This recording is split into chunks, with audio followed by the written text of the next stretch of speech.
Okay, hi, good evening ആൾ. അപ്പോൾ ഞാൻ ആദ്യമേ ഒരു കാര്യം ചോദിക്കുകയാണ്. നമ്മുടെ ലൈവ് ഞാൻ സംസാരിക്കുന്നത് നിങ്ങൾക്ക് നല്ല ക്ലിയർ ആയിട്ട് കേൾക്കുന്നുണ്ടോ? ഒന്ന് റിപ്ലൈ ചെയ്യണേ ആരെങ്കിലൊക്കെ ഒന്ന്. മീൻസ് എനിക്കറിയണം എൻ്റെ സ്ക്രീൻ നന്നായിട്ട് നിങ്ങൾക്ക് കാണാൻ പറ്റുന്നുണ്ടോ. അതുപോലെ നമ്മുടെ എൻ്റെ വോയിസ് നിങ്ങൾക്ക് ക്ലിയർ ആയിട്ട് കേൾക്കാൻ പറ്റുന്നുണ്ടോ? റെഡിയല്ലേ? ഓക്കെ ആണോ? ആരെങ്കിലും ഒന്ന് റിപ്ലൈ ചെയ്യോ?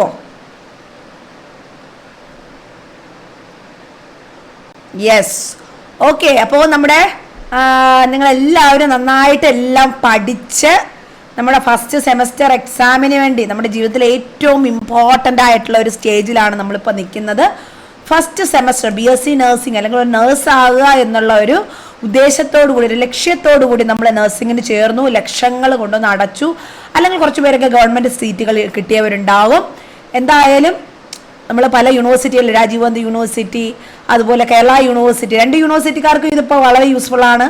അല്ല മറ്റേതെങ്കിലും യൂണിവേഴ്സിറ്റി പഠിക്കുന്നവർക്കും ഡെഫിനറ്റ്ലി യൂസ്ഫുൾ ആണ്. കാരണം ഇന്ത്യയിലുള്ള എല്ലാ യൂണിവേഴ്സിറ്റികളിലും ഇപ്പോൾ യൂസ് ചെയ്യുന്ന സിലബസ് സെയിം തന്നെയാണ്. അതിപ്പോൾ ഇന്ത്യക്ക് പുറത്തായാലും നമ്മൾ ഈ പഠിക്കുന്നത് ഇത് തന്നെയാണ് അവർ പഠിക്കുന്നത്. അതിൽ വ്യത്യാസമൊന്നുമില്ല. പക്ഷേ എന്നാലും ചിലപ്പോൾ അവിടെ പഠിക്കുന്ന വർഷങ്ങളിലോ അല്ലെങ്കിൽ പഠിക്കുന്ന യൂണിറ്റുകളിലോ ഒക്കെ ചെറിയ ചെറിയ വ്യത്യാസങ്ങളുണ്ടാവാം. അല്ലെങ്കിൽ പാറ്റേൺ ഓഫ് എക്സാമിലോ ഒക്കെ വ്യത്യാസം ഉണ്ടാകാം. പക്ഷേ നമ്മുടെ രാജീവ് ഗാന്ധി യൂണിവേഴ്സിറ്റി, കേരള യൂണിവേഴ്സിറ്റി എന്ന് പറയുമ്പോൾ it is totally same, completely same. Means question pattern, now exam time also almost same. The same week it is coming, അല്ലേ? കാരണം 17th മുതൽ 2 ദിവസം നമ്മുടെ കേരള യൂണിവേഴ്സിറ്റി തുടങ്ങുന്നതെങ്കിൽ നിങ്ങൾക്കിവിടെ രാജീവ് ഗാന്ധി യൂണിവേഴ്സിറ്റിക്ക് 22-ാം തീയതിയാണ് തുടങ്ങുന്നത്. അപ്പോൾ എല്ലാവരും ഒരുവിധമൊക്കെ എല്ലാം കവർ ചെയ്ത് കഴിഞ്ഞു എന്ന് ഞാൻ വിചാരിക്കുന്നു. അപ്പോൾ നമ്മുടെ ക്രാഷ് കോഴ്സ് ഞങ്ങൾ സ്റ്റാർട്ട് ചെയ്ത് 45 ദിവസത്തിൻ്റെ ക്രാഷ് കോഴ്സ് March 1 സ്റ്റാർട്ട് ചെയ്തു. അപ്പോൾ ഓൾറെഡി സോഷ്യോളജി കംപ്ലീറ്റ് ഫിനിഷ് ചെയ്തു. അനാട്ടമിയും ഫിസിയോളജിയും ഇനി ഒരു 3 ചാപ്റ്റർ, ലാസ്റ്റത്തെ 3 ചാപ്റ്ററാണ് ഇനി എടുക്കാനുള്ളത്. ബാക്കിയുള്ളതെല്ലാം കഴിഞ്ഞു. അടുത്ത സൈക്കോളജി ഇനി 3 ചാപ്റ്റർ ഉണ്ട്. കറക്റ്റ് പറഞ്ഞില്ല, അല്ലാതെ പൊരിപ്പിച്ചൊന്നും പറഞ്ഞിട്ടൊന്നുമില്ല. കറക്റ്റ് 3 ചാപ്റ്ററാണ് ഇനി ബാക്കി എടുക്കാനുള്ളത്. അപ്പം ബാക്കിയുള്ള പറഞ്ഞ വാക്ക് പ്രകാരം എല്ലാ പോർഷൻസും നമ്മുടെ ഇതുവരെയുള്ളത് എടുത്തു കൊടുത്തിട്ടുണ്ട്. ക്ലാസ്സുകളെല്ലാം ഇമ്പോർട്ടൻറ്റ് ക്വസ്റ്റ്യൻസ് എല്ലാം ഷെയർ ചെയ്ത് കൊടുത്തിട്ടുണ്ട്. അതുപോലെ MCQs ചോദിക്കാൻ ചാൻസ് ഉള്ള ക്വസ്റ്റ്യൻസ് കൊടുത്തിട്ടുണ്ട്. പിന്നെ ഒരുപാട് കുട്ടികളാണ് ക്രാഷ് കോഴ്സിന് ജോയിൻ ചെയ്യാൻ പറ്റാതെ താമസിച്ചു പോയതും അല്ലെങ്കിൽ ഫിനാൻഷ്യലി പ്രോബ്ലംസ് കൊണ്ട് ജോയിൻ ചെയ്യാൻ പറ്റാത്തവരൊക്കെ ഉള്ളത്. അവർക്ക് കൂടെ ഹെൽപ്പ് ആകാൻ വേണ്ടിയിട്ടാണ്, നമ്മുടെ പെയ്ഡ് സ്റ്റുഡൻസിനും അല്ലാത്ത കുട്ടികൾക്കൊക്കെ സ്റ്റുഡൻസിന് യൂസ്ഫുൾ ആകാൻ വേണ്ടിയിട്ടാണ് ഈ ഒരു revision means I M discussing about the question paper. അതായത് നമ്മുടെ റീസെൻറ്റ് ഇയേഴ്സിൽ നടന്ന ക്വസ്റ്റ്യൻ പേപ്പേഴ്സാണ് നമ്മൾ നോക്കാൻ പോകുന്നത് 2 യൂണിവേഴ്സിറ്റിയിലും. Okay ma'am, കവറാക്കണം. സമയം ഇനി കുറച്ചുകൂടെ ഉണ്ട്. നിങ്ങൾക്ക് മാക്സിമം ടൈം എടുത്ത് പഠിച്ചു കഴിഞ്ഞാൽ തീർക്കാൻ പറ്റാവുന്നതേ ഉള്ളൂ. കേരള യൂണിവേഴ്സിറ്റിക്കായാലും 15-17 ദിവസം, ഇനി 16 ദിവസത്തോളം ബാക്കിയുണ്ട്. ഈ രാജീവ് ഗാന്ധി യൂണിവേഴ്സിറ്റിക്കാർക്ക് ഇനി 22 ദിവസം, 21 ദിവസത്തോളം ബാക്കിയുണ്ട്. അപ്പോൾ നന്നായിട്ട് പഠിക്കുക, മാക്സിമം ടൈം യൂസ് ചെയ്ത് പഠിക്കുക. ഓക്കെ, അപ്പം നന്നായിട്ട് പ്രയത്നിച്ച് മാക്സിമം. ഇനി നിങ്ങൾ താമസിച്ചു പോയി എന്ന് വിചാരിക്കുന്നത്, മാക്സിമം നിങ്ങളെ കൊണ്ട് എത്രത്തോളം പഠിക്കാൻ പറ്റുമോ അത്രത്തോളം പഠിക്കുക. അപ്പോൾ ആ ഫൈനൽ ടൈമിൽ നമുക്ക് മാക്സിമം നമുക്കൊക്കെ നോക്കാൻ പറ്റുന്ന ക്വസ്റ്റ്യൻ പേപ്പേഴ്സാണ്. ഏതൊക്കെ ക്വസ്റ്റ്യൻസ് ആണ് കഴിഞ്ഞ വർഷങ്ങളിൽ കൂടുതലായി ചോദിച്ചത് അത് നമ്മൾ അറിയണം. ആ ടോപ്പിക്സിന് ഇമ്പോർട്ടൻ്റ് കൊടുക്കുക. അതായത് അത് 10 മാർക്കിന് ചോദിച്ചാൽ അടുത്ത പ്രാവശ്യം 10 മാർക്കിന് ചോദിക്കണമെന്ന് നിർബന്ധമില്ല. 5 മാർക്കിന് ചോദിക്കാം, അത് വേണമെങ്കിൽ 2 മാർക്കിന് ചോദിക്കാം. ചിലപ്പോൾ അതിൽ നിന്ന് ഒരു 1 വേർഡ് മാത്രമേ വന്നുള്ളൂ എന്ന് വരാം. അങ്ങനെ പല രീതിയിൽ ചെയ്യാം. പക്ഷേ ആ ഈ ടോപ്പിക്സിന് നിങ്ങൾ ഇമ്പോർട്ടൻസ് കൊടുക്കുക. അതാണ് ഏറ്റവും വലിയ പ്രാധാന്യം. ഓക്കെ, ഇനിയുള്ള 16 ദിവസം പഠിച്ചാലും തീരും. പഠിക്കൂ, നന്നായിട്ട് പഠിക്കൂ. അപ്പം ഇന്ന് ഞാൻ കവർ ചെയ്യാൻ പോകുന്നത്, ഞാൻ മെയിനായിട്ട് ഫോക്കസ് ചെയ്യുന്നത് സോഷ്യോളജിയാണ്. അപ്പം അനാട്ടമിയും ഫിസിയോളജിയും കവർ ചെയ്യില്ല എന്നല്ല, കവർ ചെയ്യും. അടുത്ത ദിവസങ്ങളിൽ നമ്മൾ കവർ ചെയ്യും. ഇന്ന് ഞാനൊരു 4 സോഷ്യോളജി ക്വസ്റ്റ്യൻ പേപ്പർ എടുത്തിട്ടുണ്ട്. അതായത് സെം എക്സാം തുടങ്ങിയിട്ട് കേരള യൂണിവേഴ്സിറ്റിയിൽ ലേറ്റസ്റ്റ് ആയിട്ട് നടന്ന 2 ക്വസ്റ്റ്യൻ പേപ്പറും രാജീവ് ഗാന്ധി യൂണിവേഴ്സിറ്റിയിൽ നടന്ന 2 ക്വസ്റ്റ്യൻ പേപ്പറും, ആ 4 ക്വസ്റ്റ്യൻ പേപ്പറാണ് നമ്മളിന്ന് ഡിസ്കസ് ചെയ്യാൻ പോകുന്നത്. അപ്പം നിങ്ങൾക്ക് എല്ലാവർക്കും എക്സാമിൻ്റെ പാറ്റേൺ അറിയാം. പണ്ട് ഞങ്ങൾ എക്സാം എഴുതുമ്പോൾ 75 മാർക്കിന് തന്നെ സോഷ്യോളജി എക്സാം, 75 മാർക്കിന് സൈക്കോളജി എക്സാം എഴുതിയവരാണ് ഞങ്ങൾ. പക്ഷെ നിങ്ങൾക്കിപ്പോൾ അങ്ങനെയില്ല. നിങ്ങൾക്ക് 37 മാർക്കിന് സോഷ്യോളജി, 38 മാർക്കിന് സൈക്കോളജി എഴുതിയാൽ മതി. ഒരു എസ്സേ വരുന്നുള്ളൂ.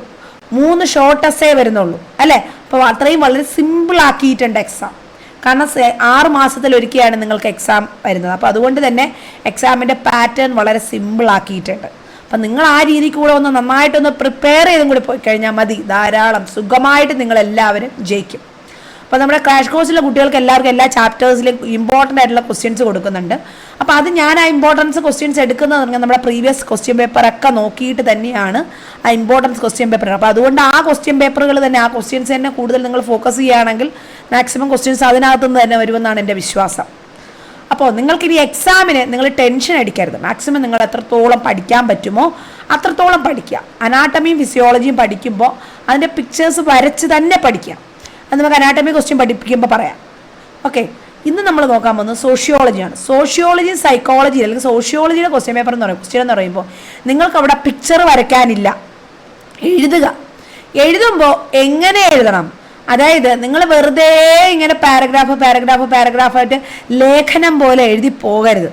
പകരം ക്വസ്റ്റ്യനിൽ എന്താണോ എക്സാക്ട്ലി ചോദിച്ചിരിക്കുന്നത് ആ ടോപ്പിക്കിനെ കുറിച്ച് നിങ്ങളെ headings, sub headings, bullet points, arrow mark, flow chart ഇങ്ങനെയുള്ള ഏതെങ്കിലും രീതിയിലുള്ള നല്ല അട്രാക്റ്റീവായിട്ടുള്ള രീതിയിൽ പ്രസൻറ്റേഷൻ ചെയ്യുക.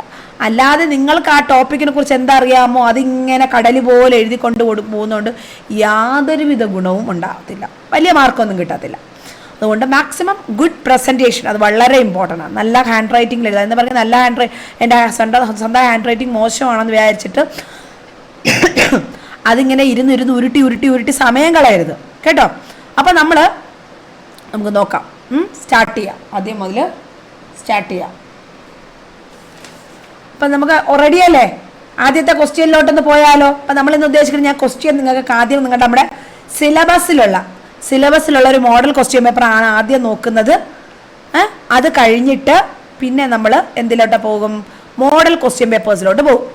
ഓക്കെ, ആദ്യം നമ്മൾ സിലബസിലുള്ള ക്വസ്റ്റ്യൻ പേപ്പർ. ഇതാണ് നമ്മുടെ സിലബസിലുള്ള 2021 നമ്മുടെ 2021 ലാസ്റ്റ് ആകുമ്പോഴാണ് നമ്മുടെ അപ്ഡേറ്റഡ് സിലബസ് വരുന്നത്, ലേറ്റസ്റ്റ് സിലബസ് വരുന്നത്.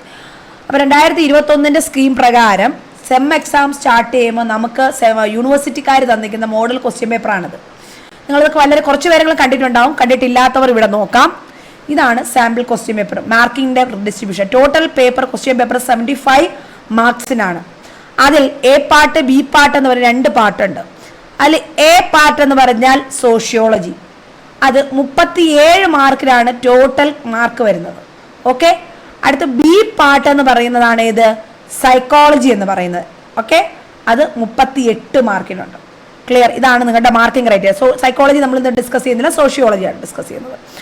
അപ്പോൾ സോഷ്യോളജിയുടെ 6 1 2 3 4 5 6 1-വേർഡ് ക്വസ്റ്റ്യൻസ് ആണ് നിങ്ങൾക്ക് ആദ്യം കിട്ടുക.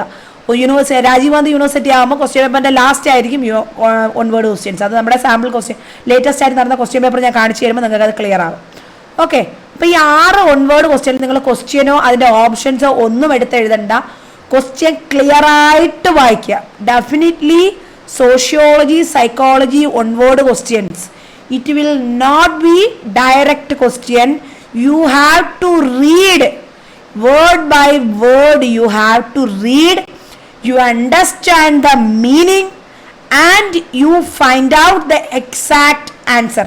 Why I am using the strong stress words?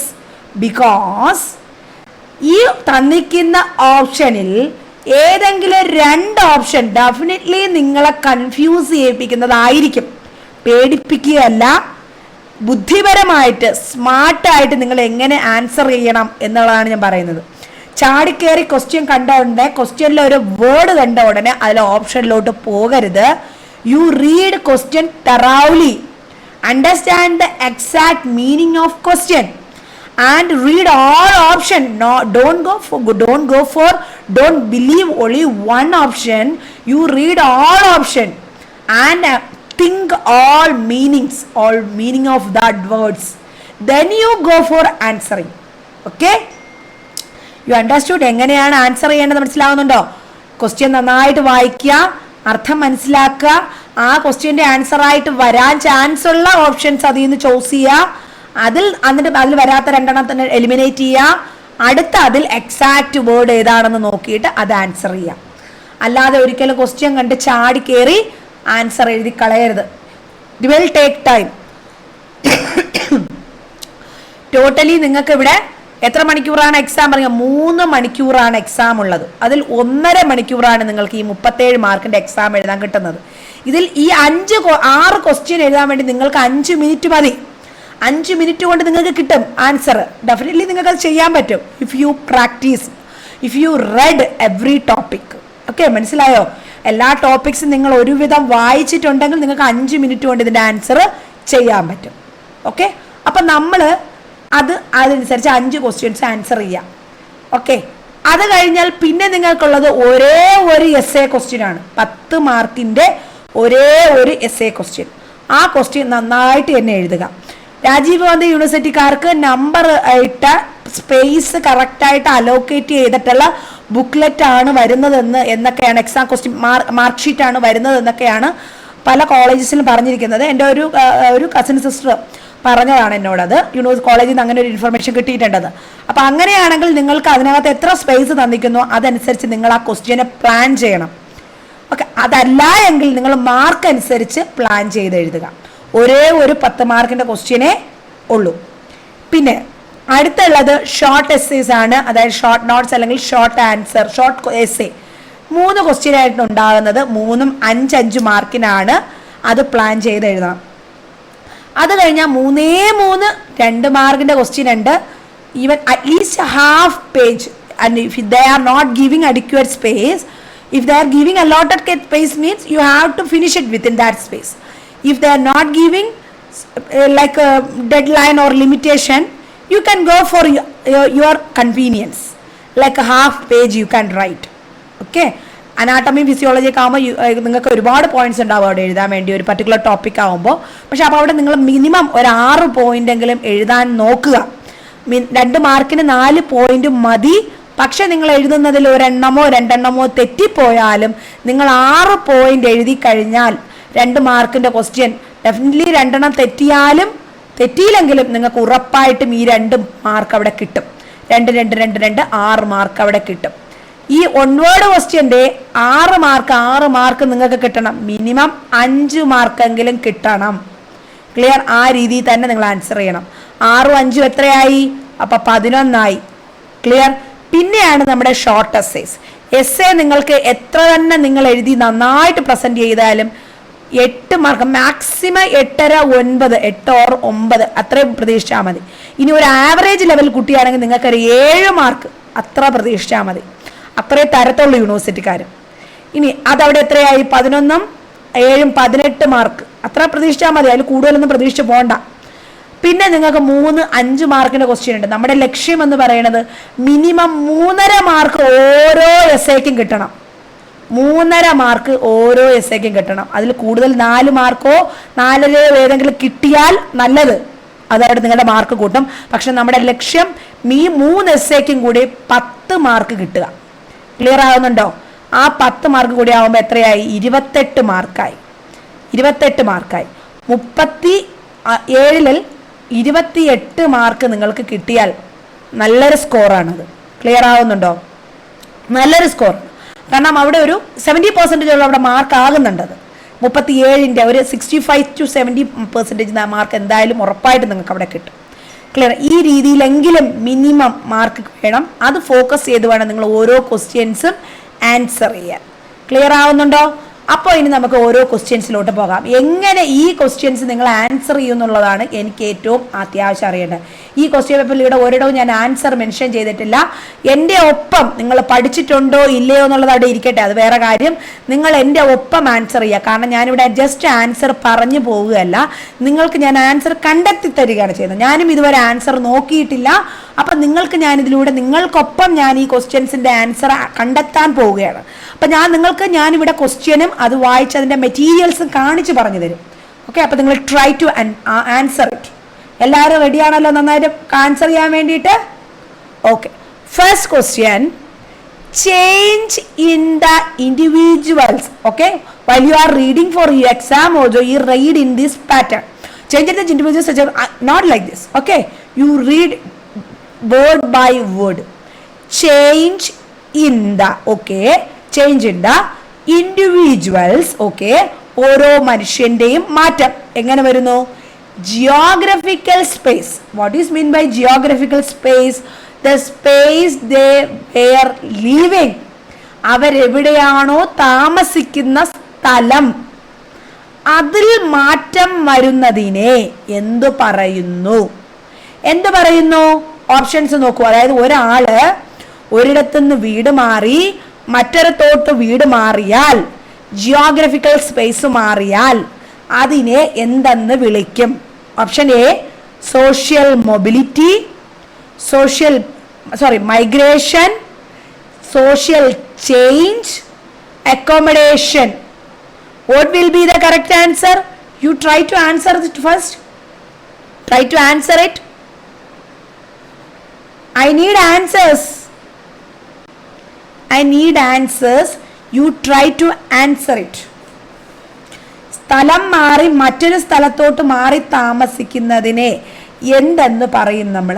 അതിനെ നമ്മൾ മൈഗ്രേഷൻ എന്ന് പറയും. സോഷ്യൽ മൊബിലിറ്റി എന്ന് പറഞ്ഞാൽ സൊസൈറ്റിയിൽ മൊബിലിറ്റി ഉണ്ടാകുന്നു എന്നാണ്. ദാറ്റ് മീൻസ് ലോവർ ക്ലാസ്സിൽ നിന്ന് നമ്മുടെ സ്റ്റാറ്റസ് മുകളിലോട്ട് പോകുന്നു എന്നാണ്. സോഷ്യൽ മൊബിലിറ്റി അല്ല. സോഷ്യൽ മൊബിലിറ്റിയുടെ ഡെഫിനിഷൻ ഇവിടെ നമുക്ക് നോക്കാം. Social mobility. Social mobility is an act of moving from one social status to another. ഒരു സോഷ്യൽ സ്റ്റാറ്റസിൽ നിന്ന് മറ്റൊരു സോഷ്യൽ സ്റ്റാറ്റസിൽ. എന്താണ് സ്റ്റാറ്റസ്? നമ്മുടെ ഒരു പബ്ലിസിറ്റി, നമ്മുടെ ഒരു സ്ഥാനം. ഒരു ഡോക്ടർ അസിസ്റ്റന്റ് എഞ്ചിനീയറിൽ നിന്നും ഡെപ്യൂട്ടി എഞ്ചിനീയറിൽ നിന്നും അല്ലെങ്കിൽ മെയിൻ ചീഫ് എഞ്ചിനീയറിലോട്ട് മാറുന്നു. That is social mobility. Junior ഡോക്ടറിൽ നിന്നും സീനിയർ ഡോക്ടറിലോട്ട് പോകുന്നു. അസിസ്റ്റന്റ് പ്രൊഫസറിൽ നിന്നും പ്രൊഫസറിലോട്ട് പോകുന്നു, അല്ലെങ്കിൽ പ്രിൻസിപ്പൽ ലെവലിലോട്ട് പോകുന്നു. It is social mobility. The status of person is increasing or decreasing. അത് ഇൻക്രീസിംഗും ആവാം ഡിക്രീസിംഗും ആവാം, മുകളിലോട്ടും താഴോട്ടും പോകാം അല്ലേ. അതിനെയാണ് നമ്മൾ സോഷ്യൽ മൊബിലിറ്റി എന്ന് പറയുന്നത്. ഇനി രണ്ടാമത്തെ ഓപ്ഷൻ എന്തായിരുന്നു? മൈഗ്രേഷൻ. യെസ്, മൈഗ്രേഷൻ നമുക്ക് ചൂസ് ചെയ്യാൻ പറ്റുന്ന ഒരു ഓപ്ഷനാണ് അല്ലേ. സാധാരണ നമ്മൾ മൈഗ്രേഷൻ പറയാണ്ട് ഒരു സ്ഥലത്ത് നിന്ന് മറ്റൊരു സ്ഥലത്തോട്ട് മാറി താമസിക്കുമ്പോൾ നമ്മൾ മൈഗ്രേഷൻ എന്ന് പറയാറുണ്ട്. അപ്പൊ നമുക്ക് അതവിടെ ചൂസ് ചെയ്യാം, റൗണ്ട് ചെയ്യാം. കറക്റ്റ് ഓപ്ഷൻ അതാണെന്ന് നമുക്ക് ഉറപ്പിക്കാറായില്ല. Next, what is mean by social change? എന്താണ് സോഷ്യൽ ചേഞ്ച്? എനിക്കറിയാം അതിൻ്റെ അർത്ഥം, പക്ഷെ നിങ്ങൾക്ക് അതിൻ്റെ ഒന്നുകൂടി അന്ന് ജസ്റ്റ് മനസ്സിലാക്കി തരാൻ വേണ്ടിയിട്ടാണ് ഞാൻ എൻ്റെ പോർഷൻ ഒന്ന് എടുക്കുന്നത്. സോഷ്യൽ ചേഞ്ച് എന്താണ്? സോഷ്യൽ ചേഞ്ച് എന്ന് പറഞ്ഞാൽ ദാറ്റ് മീൻസ് നമ്മൾ സമൂഹത്തിൽ ജീവിക്കുന്ന രീതികളിൽ, നമ്മളുടെ സോഷ്യൽ പ്രോസസ്സുകളിൽ, നമ്മുടെ സോഷ്യൽ പാറ്റേണുകളിൽ വേരിയേഷൻ വരുത്തുന്നു. സോഷ്യൽ ഇൻട്രാക്ഷനിൽ വേരിയേഷൻ വരുത്തുന്നു. സോഷ്യൽ ഓർഗനൈസേഷനിൽ വേരിയേഷൻസ് വരുത്തുന്നു. Social change. Social change means what? is the term used to describe variation or modification of any aspect of social processes. നമ്മുടെ സോഷ്യൽ പ്രോസസ്സിലെ ഏതെങ്കിലും ഒരു ആസ്പെക്റ്റിൽ നമ്മൾ ചേഞ്ച് വരുത്തുന്നു. സോഷ്യൽ പ്രോസസ്സോ സോഷ്യൽ പാറ്റേണോ സോഷ്യൽ ഇൻട്രാക്ഷനോ സോഷ്യൽ ഓർഗനൈസേഷനിലോ ചേഞ്ചസ് വരുത്തിയാൽ അതിനെ എന്ത് പറയുന്നു? സോഷ്യൽ ചേഞ്ച് വരുന്നു. അതിൽ നമ്മൾ ഒരിക്കലും ഒരു സ്ഥലത്ത് നിന്ന് മറ്റൊരിടത്തോട്ട് വീട് മാറി താമസിച്ചാൽ അത് സോഷ്യൽ ചേഞ്ച് അല്ല. ഇനി അടുത്തത് എന്താണ്? അക്കോമഡേഷൻ.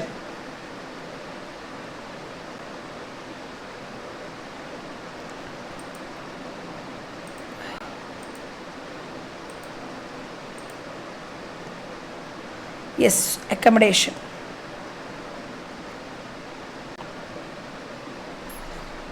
അക്കോമഡേഷൻ എന്ന് പറഞ്ഞാൽ എന്താണ്?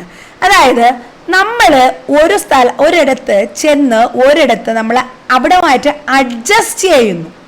It's A process of accommodation is the Rajiv Gandhi. First of all, I told no.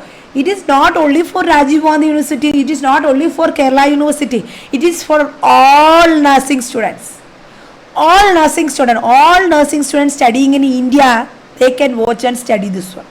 Okay, a process. What is meant by accommodation? A process of accommodation is a sequence of steps by which a person are reconciled to the changed condition of life.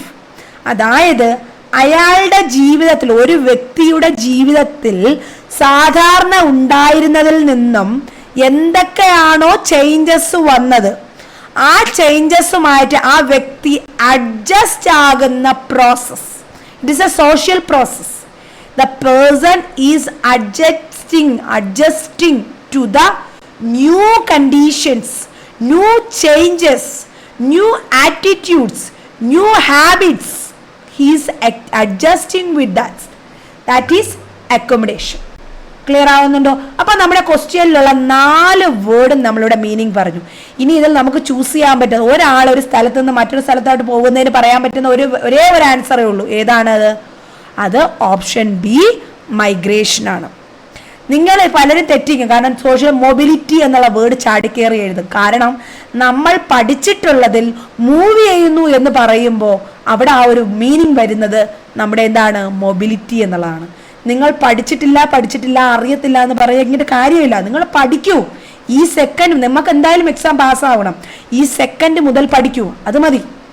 അത്രയുമെങ്കിലും നിങ്ങൾ ചെയ്യൂ. പഠിക്കാതെ better than late, better late than never. കേട്ടിട്ടില്ലേ? Better late than never. ഒരിക്കലും ഇല്ലാതിരിക്കുന്നതിനേക്കാളും ഏറ്റവും നല്ലത് late ആകുന്നതെങ്കിലുമാണ്. ചെയ്തിട്ടില്ലെങ്കിൽ late ആയിട്ടെങ്കിലും ചെയ്യൂ. ചെയ്യാതിരിക്കുന്നതിനേക്കാളും, പഠിക്കാതിരിക്കുന്നതിനേക്കാളും ഇപ്പോഴെങ്കിലും ചെയ്യൂ. ഇനി നമുക്ക് രണ്ടാമത്തെ ക്വസ്റ്റ്യനിലോട്ട് പോകാവോ? ഓക്കെ, അപ്പോൾ ഇതിൽ ഈ പറഞ്ഞ ഓപ്ഷനിൽ സോഷ്യൽ ചേഞ്ച് എന്ന് പറയുന്നത് 10 മാർക്കിന് വന്നിട്ടുള്ള എസ്സേ ആണ്. ഒരു തവണ 10 മാർക്കിന് സോഷ്യൽ ചേഞ്ചിൽ നിന്ന് എസ്സേ വന്നിട്ടുണ്ട്. അക്കോമഡേഷൻ 5 മാർക്കിന്റെ എസ്സേ വന്നിട്ടുള്ളതാണ്. സോഷ്യൽ മൊബിലിറ്റിയും 5 മാർക്കിനൊക്കെ വന്നിട്ടുള്ള പാർട്ടാണ്. അത് ഓർത്തിരിക്കുക. ഞാൻ ഇമ്പോർട്ടൻ്റ് ആയിട്ടുള്ള പോർഷൻസും കൂടെ ഒന്ന് പറയുന്നതാണ്. Second question, the position. മനസ്സിലാവുന്നുണ്ടല്ലോ അല്ലേ ഞാൻ പറയുന്നത്? Position of an individual in a society. ഒരു സൊസൈറ്റിയിൽ, ഒരു സമൂഹത്തിൽ ഒരു വ്യക്തിയുടെ സ്ഥാനം. അയ്യോ, ഇന്ന ആളുടെ വീട്ടുകാരാ, അത് ഇന്ന ആളാ, നമ്മുടെ ഇന്ന ഡോക്ടറാ, നമ്മുടെ ഇന്ന കൺവീനറാ, ഇന്ന നമ്മുടെ സെക്രട്ടറിയാ എന്ന് പറയുമ്പോൾ അയാളുടെ ആ റോളിനെ പറയുന്ന, അല്ലെങ്കിൽ ആ ഒരു പൊസിഷനെ പറയുന്ന പേര് എന്ത്? ഓപ്ഷൻസ്. ക്വസ്റ്റ്യൻ മനസ്സിലായല്ലോ? സെക്കൻഡ് വൺ, റോൾ എന്നാണോ, സാങ്ഷൻ എന്നാണോ, കാസ്റ്റ് എന്നാണോ, സ്റ്റാറ്റസ് എന്നാണോ? Easy question. You try to answer. Make it fast. Try to answer so many questions to be discussed today itself. Okay, try to answer that one.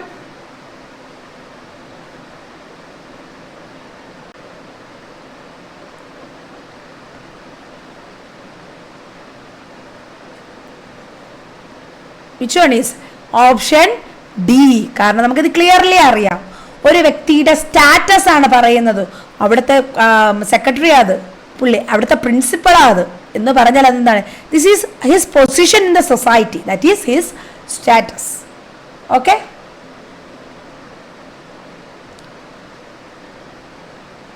That is status. Very good. Next question, larger group to which every individual belongs. അതായത് it is a larger group. ഓരോ വ്യക്തിയും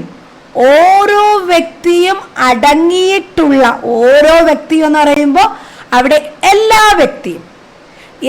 വ്യക്തിയും അടങ്ങിയിട്ടുള്ള ആ larger group അതേതാണ്?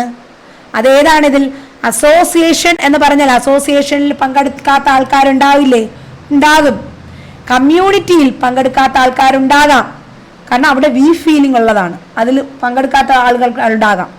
Institution, അതിലും ഇല്ലാത്ത ആൾക്കാരുണ്ടാകാം. പക്ഷേ എല്ലാ വ്യക്തിയും ഉൾപ്പെടുന്ന ഒരു ഗ്രൂപ്പ് അതേതാണ്? അത് നമ്മുടെ സൊസൈറ്റിയാണ്. That is a society. Option B, society. Clear ആയോ? ആ ക്വസ്റ്റ്യൻ വായിച്ച് അതിൽ നിന്ന് ആൻസർ എഴുതുക. ക്വസ്റ്റ്യൻ്റെ അർത്ഥം എക്സാക്റ്റ് ആയിട്ട് മനസ്സിലാക്കി എഴുതുക. Larger group to which every individual belongs. ഓരോ വ്യക്തിയും ഉൾപ്പെടുന്ന ഗ്രൂപ്പ് അതേതാണ്? സൊസൈറ്റിയാണ്. ക്ലിയർ ആവുന്നുണ്ടോ? അടുത്ത question. One of the agencies of socialization. Socialization എന്ന് പറഞ്ഞാൽ എന്താണ്?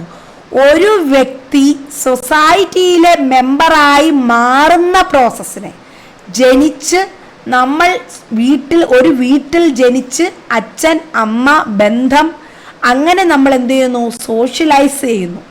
അങ്ങനെ നമ്മളെ സമൂഹത്തിൽ സോഷ്യലൈസ് ചെയ്യാൻ സഹായിക്കുന്ന ഒരു ഏജൻസി ഏതാണത്? അത് നമ്മുടെ ഫാമിലി തന്നെയാണ്. ഈസി ക്വസ്റ്റ്യൻസ് അല്ലേ? ആദ്യം നിങ്ങൾ വായിച്ചപ്പോൾ ഇതുപോലെ ഈസി ആയിട്ട് ക്വസ്റ്റ്യൻ ആൻസർ പറയാൻ പറ്റുമോ? ഇല്ല. ആ ഒരു സ്ലോയില്, അതിൻ്റെ ആ ഒരു ഫ്ലോയില് അതിൻ്റെ അർത്ഥം മനസ്സിലാക്കി നിങ്ങളൊന്ന് വായിച്ചു നോക്കൂ. You will get answer. Culture ഉണ്ട്, അത് ഏജൻസീസ് ഓഫ് സോഷ്യലൈസേഷൻ ആണോ? അല്ല, സോഷ്യൽ പ്രോസസ്സിൽ നമുക്ക് വരുന്നതാണ് കൾച്ചർ എന്ന് പറയുന്നത്. പക്ഷെ അത് എല്ലാവർക്കും അത് വരണമെന്നില്ല. ഏജൻസി അല്ല അതിൻ്റെ. ഓക്കെ, നെക്സ്റ്റ് എക്കണോമിക്സോ ഏജൻസി അല്ല, അസിമിലേഷനും ഏജൻസി അല്ല. ഓക്കെ, അതൊരു സോഷ്യൽ പ്രോസസ്സാണ്. Family is the agency of socialization. Clear? Next question.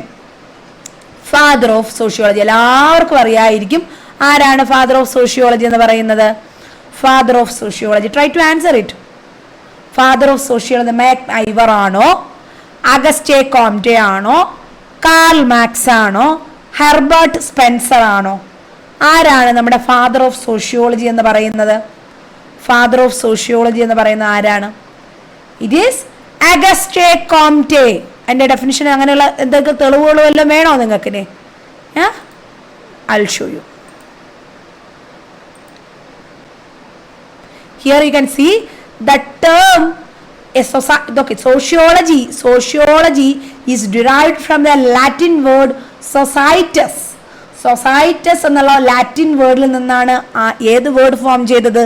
Society എന്നുള്ള വേർഡ് ഫോം ചെയ്തത്. ഗ്രീക്ക് വേർഡ് ലോഗോസ് നിന്നാണ്. അതിൻ്റെ അർത്ഥം എന്താണ്? സ്റ്റഡി അല്ലെങ്കിൽ സയൻസ് എന്നാണ്. ഈ രണ്ട് വേർഡിൽ നിന്നും കൂടി ചേർത്തിട്ടാണ് സോഷ്യോളജി എന്നുള്ള വേർഡ് ഫോം ചെയ്തത്. ക്ലിയർ ആയോ? ഇനി the term sociology was coined by whom? ആരാ കൊണ്ടുവന്നത് ആ word? Auguste Comte. Auguste Comte. He is a French philosopher. He is a French philosopher often referred to as the father of sociology. Sorry, not physiology, sociology. Father of sociology, that is Auguste Comte. Clear? Next last onward question in this. shared standard of behaviour. അതായത് ഒരു കൂട്ടം ആൾക്കാർ പരസ്പരം സഹകരിച്ച് ഒരുമിച്ച് ഉള്ള സ്വഭാവം. Followed by the group of members in a given situation. അതായത് ഒരു സാഹചര്യത്തിൽ ഒരു ഗ്രൂപ്പിലുള്ള എല്ലാവരും ഒരുപോലെ ഫോളോ ചെയ്യുന്ന സ്വഭാവം. അതിനെ എന്താണ് പറയുന്നത്? വിശ്വാസം എന്ന് പറയുമോ, ഫോൾക്ക് വേസ് എന്ന് പറയുമോ, കൾച്ചർ എന്ന് പറയുമോ, നോംസ് എന്ന് പറയുമോ? You know the meaning. It is a behaviour, not a belief. Okay, it is a behaviour shared by a group of members. It is not culture dear. Culture means അതല്ല, നമ്മളതൊരു pattern ആണ്. അത് culture വേറെയാണ്. എൻ്റെ definition ഞാനത് detail ആയിട്ട് വേറെ പറഞ്ഞുതരാം. ഇതെന്ന് പറഞ്ഞു കഴിഞ്ഞാൽ ഒരു ഗ്രൂപ്പിലുള്ള ആൾക്കാർക്ക് തീരുമാനിച്ച് വച്ചിരിക്കുന്ന കാര്യങ്ങളാണ്. അതിങ്ങനെ പെരുമാറും. അതായത് നമുക്ക് എക്സാമ്പിൾ പറഞ്ഞാൽ ഹിന്ദുക്കൾ എന്ന് പറഞ്ഞു കഴിഞ്ഞാൽ എന്താ, കല്യാണം നടത്തുമ്പോൾ ഒരു താലി കെട്ടണം, അല്ലെങ്കിൽ എന്താ പറയുക, ഒരു ക്ഷേത്രത്തിൻ്റെ മുന്നിൽ വന്ന് പൂവിട്ട് ഹാരമിട്ട് മാലയിട്ട് താലി കെട്ടണം എന്നുള്ളതാണ് ഒരു ആചാരം. അല്ലെങ്കിൽ കല്യാണം കഴിഞ്ഞ സ്ത്രീകളെല്ലാം സിന്ദൂരം ചാർത്തണം എന്നുള്ള ഒരു നോംസ്. ഇതൊക്കെ ഒരു ഗ്രൂപ്പായിട്ട് ചേർന്ന് തീരുമാനിച്ച് അവരെല്ലാവരും ഒരുപോലെ. എന്നാൽ അത് എഴുതി പിടിപ്പിച്ച ലിപിയൊന്നുമല്ല, പക്ഷെ അതെല്ലാവരും ചെയ്യുന്നതാണ്. നിങ്ങൾക്ക് അതിൽ തർക്കമുണ്ടോ? നമ്മളെല്ലാം ഒരു ഗ്രൂപ്പുകാർ അല്ലെങ്കിൽ ക്രിസ്ത്യൻസ് എല്ലാ ദിവസവും പള്ളിയിൽ പോകണം, പള്ളിയിൽ പോവേണ്ട ദിവസം പള്ളിയിൽ പോകണം, പ്രാർത്ഥനയിൽ പങ്കെടുക്കണം, തെറ്റുകൾ ചെയ്താൽ കുമ്പസരിക്കണം. ഇതുപോലെയുള്ള ഓരോ ലിപികൾ അല്ലെ ലിപി അല്ല, ഒരു ബിഹേവിയർ അല്ലെ, അതല്ല നമ്മൾ അവിടെ ഒരു ഗ്രൂപ്പ് ആൾക്കാർ തീരുമാനിച്ച് പെരുമാറുന്നതാണ്. അതിനെ പറയുന്ന പേര് നോംസ് എന്നാണ്. ക്ലിയർ? നോംസ്. കറക്റ്റ് ഓപ്ഷൻ ഏതാണ്? നോംസ്. നോംസ് ഏത് ചാപ്റ്ററിലാണ് വരുന്നത്? I will tell you now.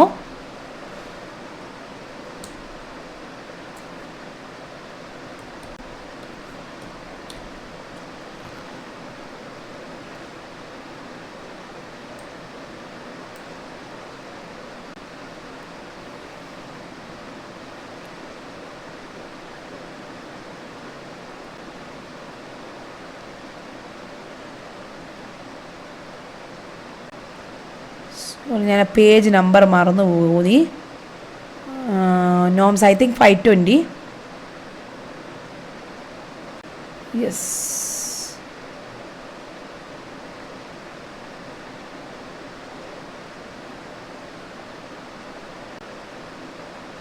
Yes 520. ഇവിടെ നോക്കുക, നോംസ് എന്ന് പറഞ്ഞാൽ എന്താണ്? ഇറ്റ്സ് എ നോം is a standard of behaviour, expectation. Okay, it's a standard of behaviour. നോംസിന്റെ ഡെഫിനിഷൻ എന്താണ്? It is a standard of behaviour, expectation, പ്രതീക്ഷിക്കുന്ന ഒരു സ്വഭാവ രീതി, shared by group of members. Exactly നമ്മുടെ ക്വസ്റ്റ്യനിലുള്ള അതേ വേർഡ്സ് ആണ്. Standard of behaviour, expectation, shared by a group of members against whom the validity of perception is judged and appropriateness of feeling and അതൊന്നും വേണ്ട, ഇത്രയും മാത്രം. അതായത് ഒരു സാഹചര്യത്തിൽ ഒരു പ്രത്യേക തരത്തിലുള്ള ഗ്രൂപ്പിൽ എല്ലാ വ്യക്തികളിൽ നിന്നും പ്രതീക്ഷിക്കപ്പെടുന്ന സ്വഭാവ രീതി, അതിനെ എന്ത് പറയുന്നു? നോംസ് എന്ന് പറയുന്നു. ക്ലിയർ ആയോ? ക്ലിയർ ആയോ? ക്ലിയർ ആയില്ലേ? ഓക്കെ, അപ്പൊ ഇത്രയാണ് നമ്മുടെ ഇവിടുത്തെ ക്വസ്റ്റ്യൻ. ഇനി നമ്മൾ അടുത്ത നമ്മുടെ റീസെന്റ് വന്ന ക്വസ്റ്റ്യൻ പേപ്പറിലുള്ള ക്വസ്റ്റ്യനിലോട്ട് പോവുകയാണ്. നമ്മൾ എസ് എ ക്വസ്റ്റ്യനൊക്കെ ഇത് കഴിഞ്ഞിട്ടാണ് ഡിസ്കസ് ചെയ്യാൻ പോകുന്നത്. അവിടെ ഞാൻ എസ് എ ക്വസ്റ്റ്യൻ ഒരുവിധം കുറച്ച് എക്സ്പ്ലെയിൻ ചെയ്തു തരും. സോ അത് യൂസ്ഫുൾ ആകുമെന്ന് എനിക്ക് തോന്നുന്നു. ആദ്യം നമുക്ക് ഒരു തറവാകണം, ആ ഒരു നമ്മുടെ ഒൺവേർഡ് ക്വസ്റ്റ്യൻസ് ഒന്ന് തറവാകണം. അതിന് വേണ്ടിയിട്ട് കുറച്ച് ഒൺവേർഡ് ക്വസ്റ്റ്യൻസ് ആദ്യം നോക്കുകയാണ്. ഓക്കെ, അടുത്ത ക്വസ്റ്റ്യൻ നോക്കാം.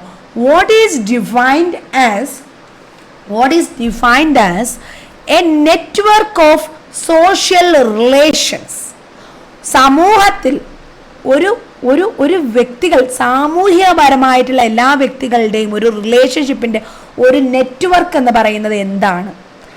അത് സൊസൈറ്റി ആണോ, സോഷ്യൽ പ്രോസസ് ആണോ, ഓർഗനൈസേഷൻ ആണോ, സോഷ്യൽ സ്ട്രക്ചർ ആണോ? ഈ ഒരു നെറ്റ്വർക്ക് എന്ന് കേൾക്കുമ്പോൾ കുട്ടികൾ ചാടിക്കേറി ഏതിലോട്ട് പോകും? സോഷ്യൽ സ്ട്രക്ചറിലോട്ട് പോകും.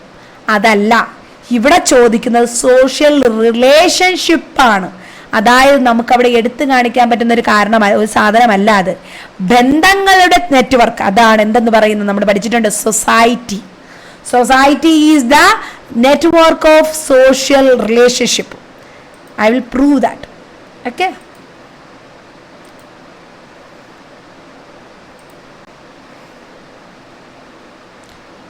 what is mean by society? സൊസൈറ്റിയുടെ definition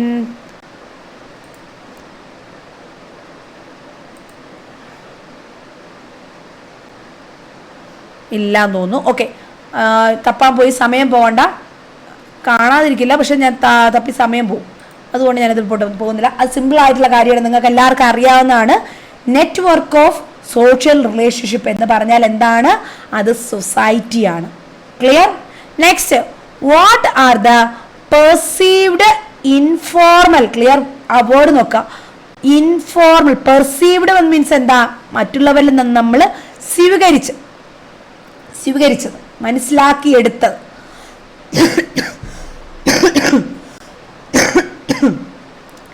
And it is informal. It is not government one, or it is not a formal one. It is informal. Unwritten, എഴുതി വയ്ക്കാത്ത റൂൾസ്. ഓക്കെ, നമ്മൾ മറ്റുള്ളവരിൽ നിന്ന് മനസ്സിലാക്കിയെടുത്ത് ഇൻഫോർമൽ ആയിട്ടുള്ള എഴുതി വയ്ക്കാത്ത rules that define acceptable and appropriate action within a given group or community.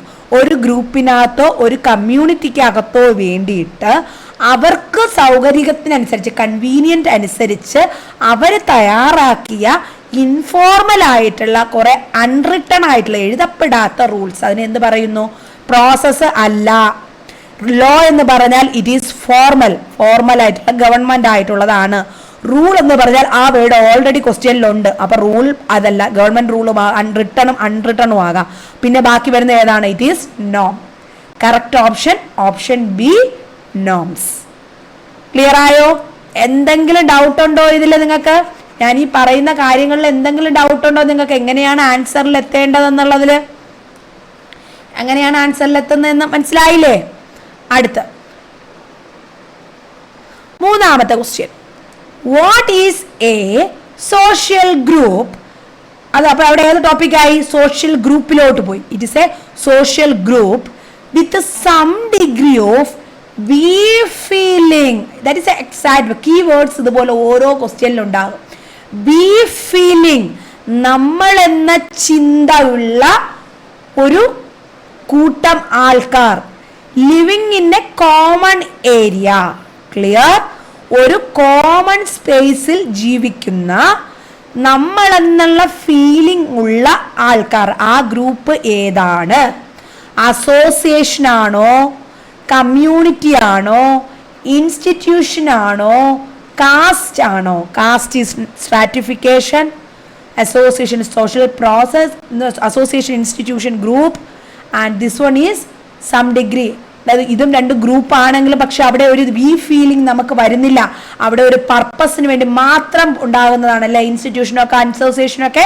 പക്ഷെ അവിടെ നമുക്ക് ആ ഒരു വി ഫീലിംഗ് വരുന്നത് we belong to Bangalore community, Kerala community, Trivandrum community, Malabar community. That means we, ഞങ്ങൾ ഇതിൽ വരുന്നതാണ് എന്ന് പറയുന്ന എപ്പോഴാണ്? if we are talking about community. So correct option B, community. നിങ്ങൾക്ക് ആ ഒരു മൾട്ടിപ്പിൾ ചോയ്സ് ക്വസ്റ്റ്യനോടുള്ള ഒരു അകൽച്ച മാറി വരുന്നുണ്ടോ? എവിടെ മാം എന്ത് പറഞ്ഞു കഴിഞ്ഞാൽ ആ ഒരു പേടി എനിക്കുണ്ടാവും എന്ന് നിങ്ങൾ പറയരുത് ഇനി. Okay, next question, what is A measure? Okay, it's A measurement, calculation of എന്തിന്റെ മെഷർമെന്റ് ആണ്? Goodness or desirability. അതായത് ഒന്നിന് വാല്യൂ എന്നാണ് പറയുന്നത്. അതായത് നമ്മളെന്താ, അത് ഞാൻ ഓൾറെഡി അവിടെ ആൻസർ പറഞ്ഞു കഴിഞ്ഞു, സോറി. അതായത് നല്ലതാണോ ചീത്തയാണോ, എത്ര കാലം ഉപയോഗിക്കാം, എത്രത്തോളം ഉപകാരകരമാണ് എന്ന് തീരുമാനിക്കുന്ന ആ ഒരു മെഷർമെന്റ് ഇതിലേതാണ്? Action, rule, law, value. Correct option ഏതാണ്? ഈസി ക്വസ്റ്റ്യൻ, അത് വായിക്കുമ്പോൾ തന്നെ നമുക്ക് ഈസിയായിട്ട് മനസ്സിലാവും. കറക്റ്റ് ഓപ്ഷൻ ഏതാണ്? വാല്യൂ. ക്ലിയർ ആവുന്നുണ്ടോ?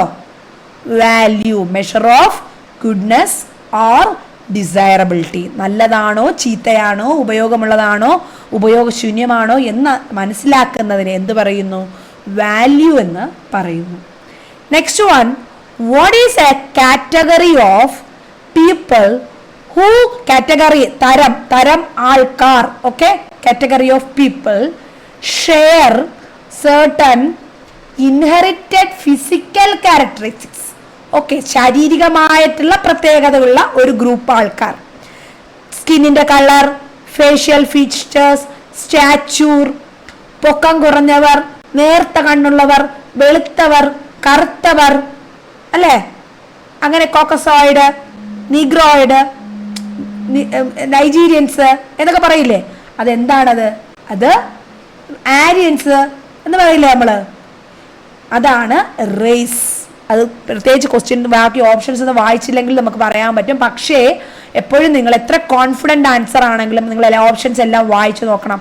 ക്ലാസ്, കാസ്റ്റ്, കമ്മ്യൂണിറ്റി അല്ല, ക്ലാസും കാസ്റ്റും അല്ല. അടുത്ത് race. Correct option D, race. Okay, പ്രത്യേക തരത്തിൽ നമ്മുടെ ഫിസിക്കൽ ക്യാരക്ടറിസ്റ്റിക്സ് വെച്ചിട്ട് ഒരു കൂട്ട ആൾക്കാരെ പറഞ്ഞാൽ he's a Negro, he's an American, he's an Canadian എന്ന് പറഞ്ഞാൽ അതെന്താണ്? അത് അയാളുടെ റേസ് ആണ്. Okay, next one, which of the following is an example of primary institution? Primary ഇൻസ്റ്റിറ്റ്യൂഷന് എക്സാമ്പിൾ ഏതാണ്? നിങ്ങൾക്ക് പ്രൈമറി ഇൻസ്റ്റിറ്റ്യൂഷനും സെക്കൻഡറി ഇൻസ്റ്റിറ്റ്യൂഷനും ഒക്കെ എന്താണെന്ന് അറിയാമോ? അറിഞ്ഞുകൂടാ. നിങ്ങൾ അതിൻ്റെ ആൻസർ കണ്ടുപിടിക്കുക. ഞാൻ ഇപ്പോൾ പറഞ്ഞുതരാം. ഞാനൊരു ചെറിയൊരു നോട്ട് എടുത്ത് വച്ചിരുന്നു.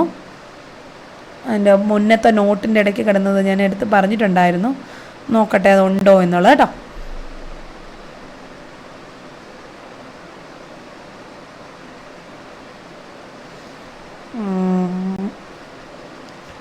ഇല്ലാന്ന് തോന്നുന്നു, ഞാൻ ഇതിലെടുത്തിട്ടില്ല. പ്രൈമറി ഇൻസ്റ്റിറ്റ്യൂഷൻ എന്ന് പറഞ്ഞാൽ എന്താണ്? Primary institution and secondary institution. Sorry,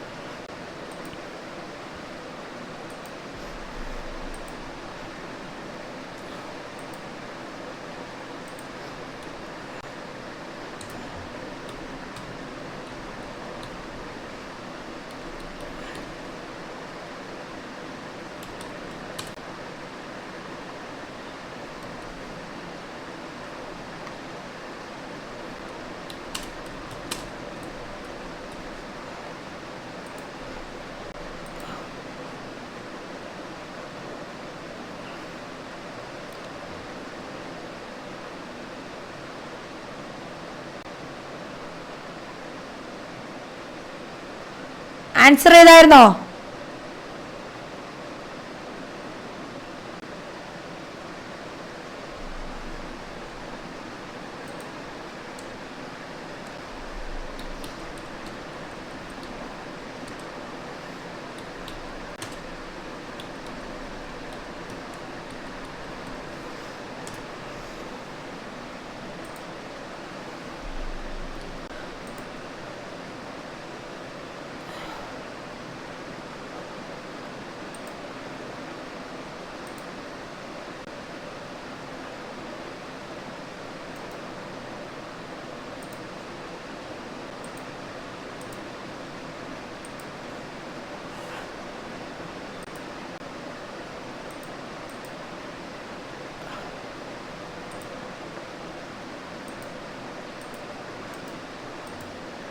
ഈ ക്വസ്റ്റ്യൻ ഇത് രണ്ട് ഹെഡിങ്സ് നിങ്ങൾ വായിച്ചു നോക്കുക. പ്രൈമറി ഇൻസ്റ്റിറ്റ്യൂഷൻ, പ്രൈമറി ഫങ്ഷൻസ് ആണല്ലേ ഞാൻ എടുത്ത ഫോട്ടോ സ്ലൈഡ് മാർക്ക്. ഒരു മിനിറ്റ്, നിങ്ങൾക്ക് അതിൻ്റെ എക്സാക്ട് മീനിങ് നിങ്ങൾ അറിയണം. അതിന് വേണ്ടിയിട്ടാണ് കേട്ടോ ഞാൻ ആ പിക്ചർ കറക്റ്റായിട്ട് എടുത്തു തരാം. നിങ്ങളത് വായിച്ചിരിക്കണം. കാരണം ചിലപ്പോൾ 2 മാർക്കിൻ്റെ ക്വസ്റ്റ്യൻ ആയിട്ട് ചിലപ്പോൾ ചോദിക്കാൻ ചാൻസ് ഉണ്ട്. അതുകൊണ്ടാണ് ഞാനത് എടുത്തൊന്ന് ജസ്റ്റ് പറഞ്ഞു തരാമെന്ന് വെച്ചാൽ പിക്ചർ ചെറുതായിപ്പോയി അല്ലോ.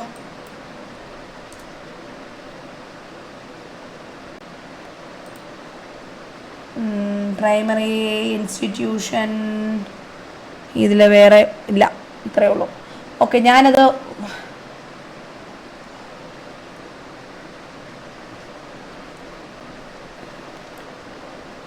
നിങ്ങൾ അറിഞ്ഞിരിക്കണം. അത് അങ്ങനെ വിട്ട് കളയാൻ പറ്റുന്നൊരു കാര്യമല്ല.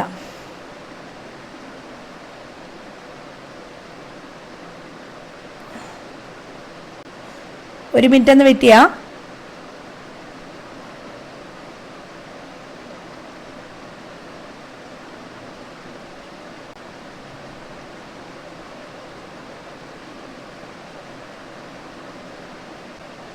Yes, institution. അതിൽ primary institution and secondary institution. Primary institution എന്ന് പറഞ്ഞു കഴിഞ്ഞാൽ എന്താണ്?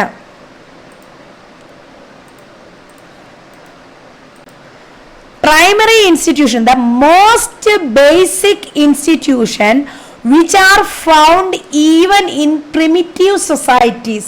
അതായത് എല്ലാ സൊസൈറ്റിയിലും ഏറ്റവും ബേസിക് ആയിട്ടുള്ള സൊസൈറ്റിയിൽ പോലും, ലൈക്ക് അതിലുള്ള ചെറിയ ചെറിയ കാര്യങ്ങളിൽ പോലും, റിലീജിയൻ ആയാലും ഫാമിലി ആയാലും മാരേജ് ആയാലും പ്രോപ്പർ, അതായത് ഇതുപോലെയുള്ള ചെറിയ പൊളിറ്റിക്കൽ സിസ്റ്റം, ഇതെല്ലാം എന്താണ്?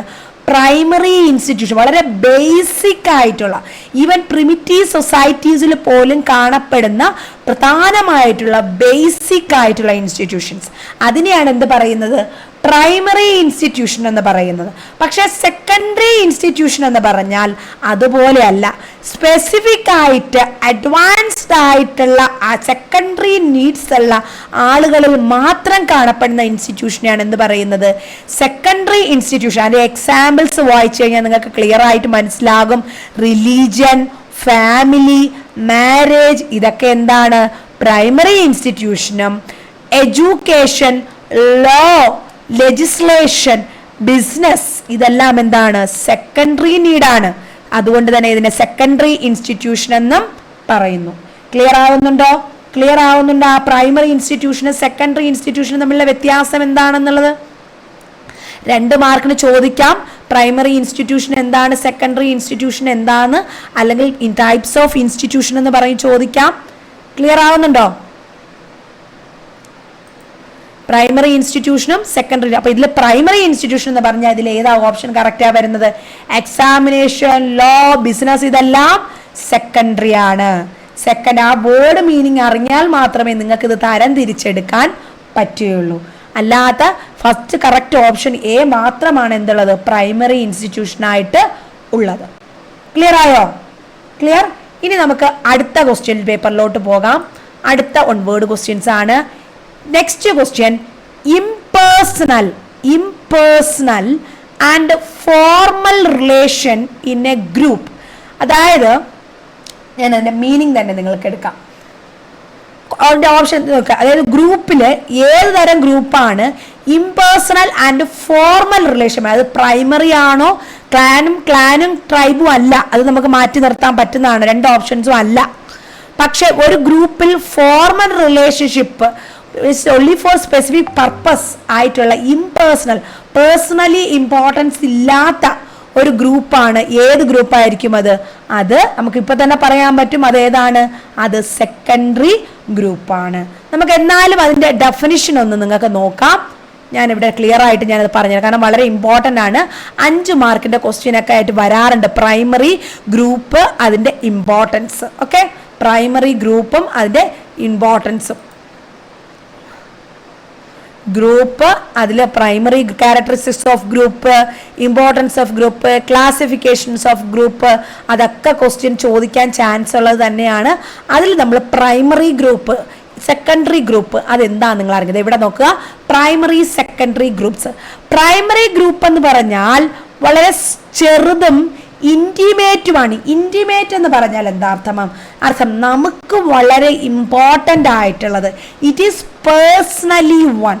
ഓക്കെ, നമുക്ക് നമ്മുടേതായ ഒരു പേഴ്സണൽ ആ ഒരു പ്രാധാന്യം ഉണ്ടെങ്കിൽ, പ്രാധാന്യപ്പെട്ടത് പ്രിയപ്പെട്ടതായിട്ടുള്ള ഗ്രൂപ്പ്, അതിനെയാണ് നമ്മൾ എന്ത് പറയുന്നത്? പ്രൈമറി ഗ്രൂപ്പ് എന്ന് പറയുന്നത്. It is personal. Development of personality of individual depends upon primary group. ഈ പ്രൈമറി ഗ്രൂപ്പുമായിട്ട് ബന്ധപ്പെട്ടാണ് നമ്മുടെ സ്വഭാവ രീതികൾ ഡെവലപ്പ് ചെയ്യുന്നത്. ഓക്കെ, അപ്പോൾ അതിന്റെ ക്യാരക്ടറിസ്റ്റിക്സ് എന്തൊക്കെയാണ്? അതൊക്കെ 5 മാർക്കിന് ചോദിക്കാൻ. അതിന്റെ ഇമ്പോർട്ടൻസ് അത് 5 മാർക്കിനകത്ത് ചോദിക്കാവുന്ന ക്വസ്റ്റ്യൻസ് ആണ്. വളരെ ഇമ്പോർട്ടൻ്റ് ആണ്, നോട്ട് ചെയ്ത് വെച്ചിരിക്കുക പഠിക്കാൻ നേരത്ത്. അപ്പോൾ നമ്മൾ ഏതെങ്കിലും ക്വസ്റ്റ്യൻ്റെ ഇടയ്ക്ക് കണ്ടു കഴിഞ്ഞാൽ നമ്മൾ അവിടെ പഠിക്കും. ഓക്കെ, ഇനി സെക്കൻഡറി ഗ്രൂപ്പ്സ് എന്ന് പറഞ്ഞാൽ എന്താണ്? Secondary groups are those that are relatively casual. It is not a important one.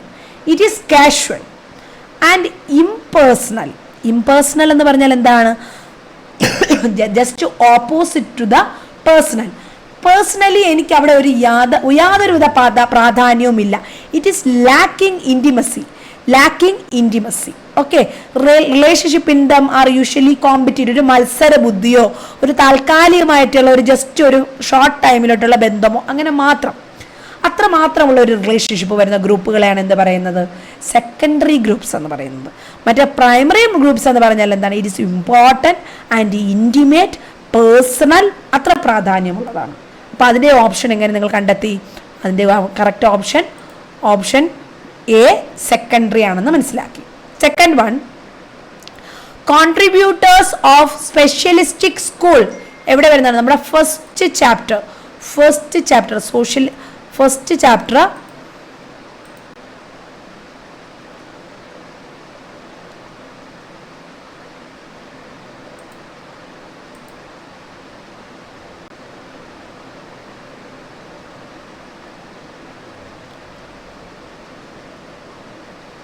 First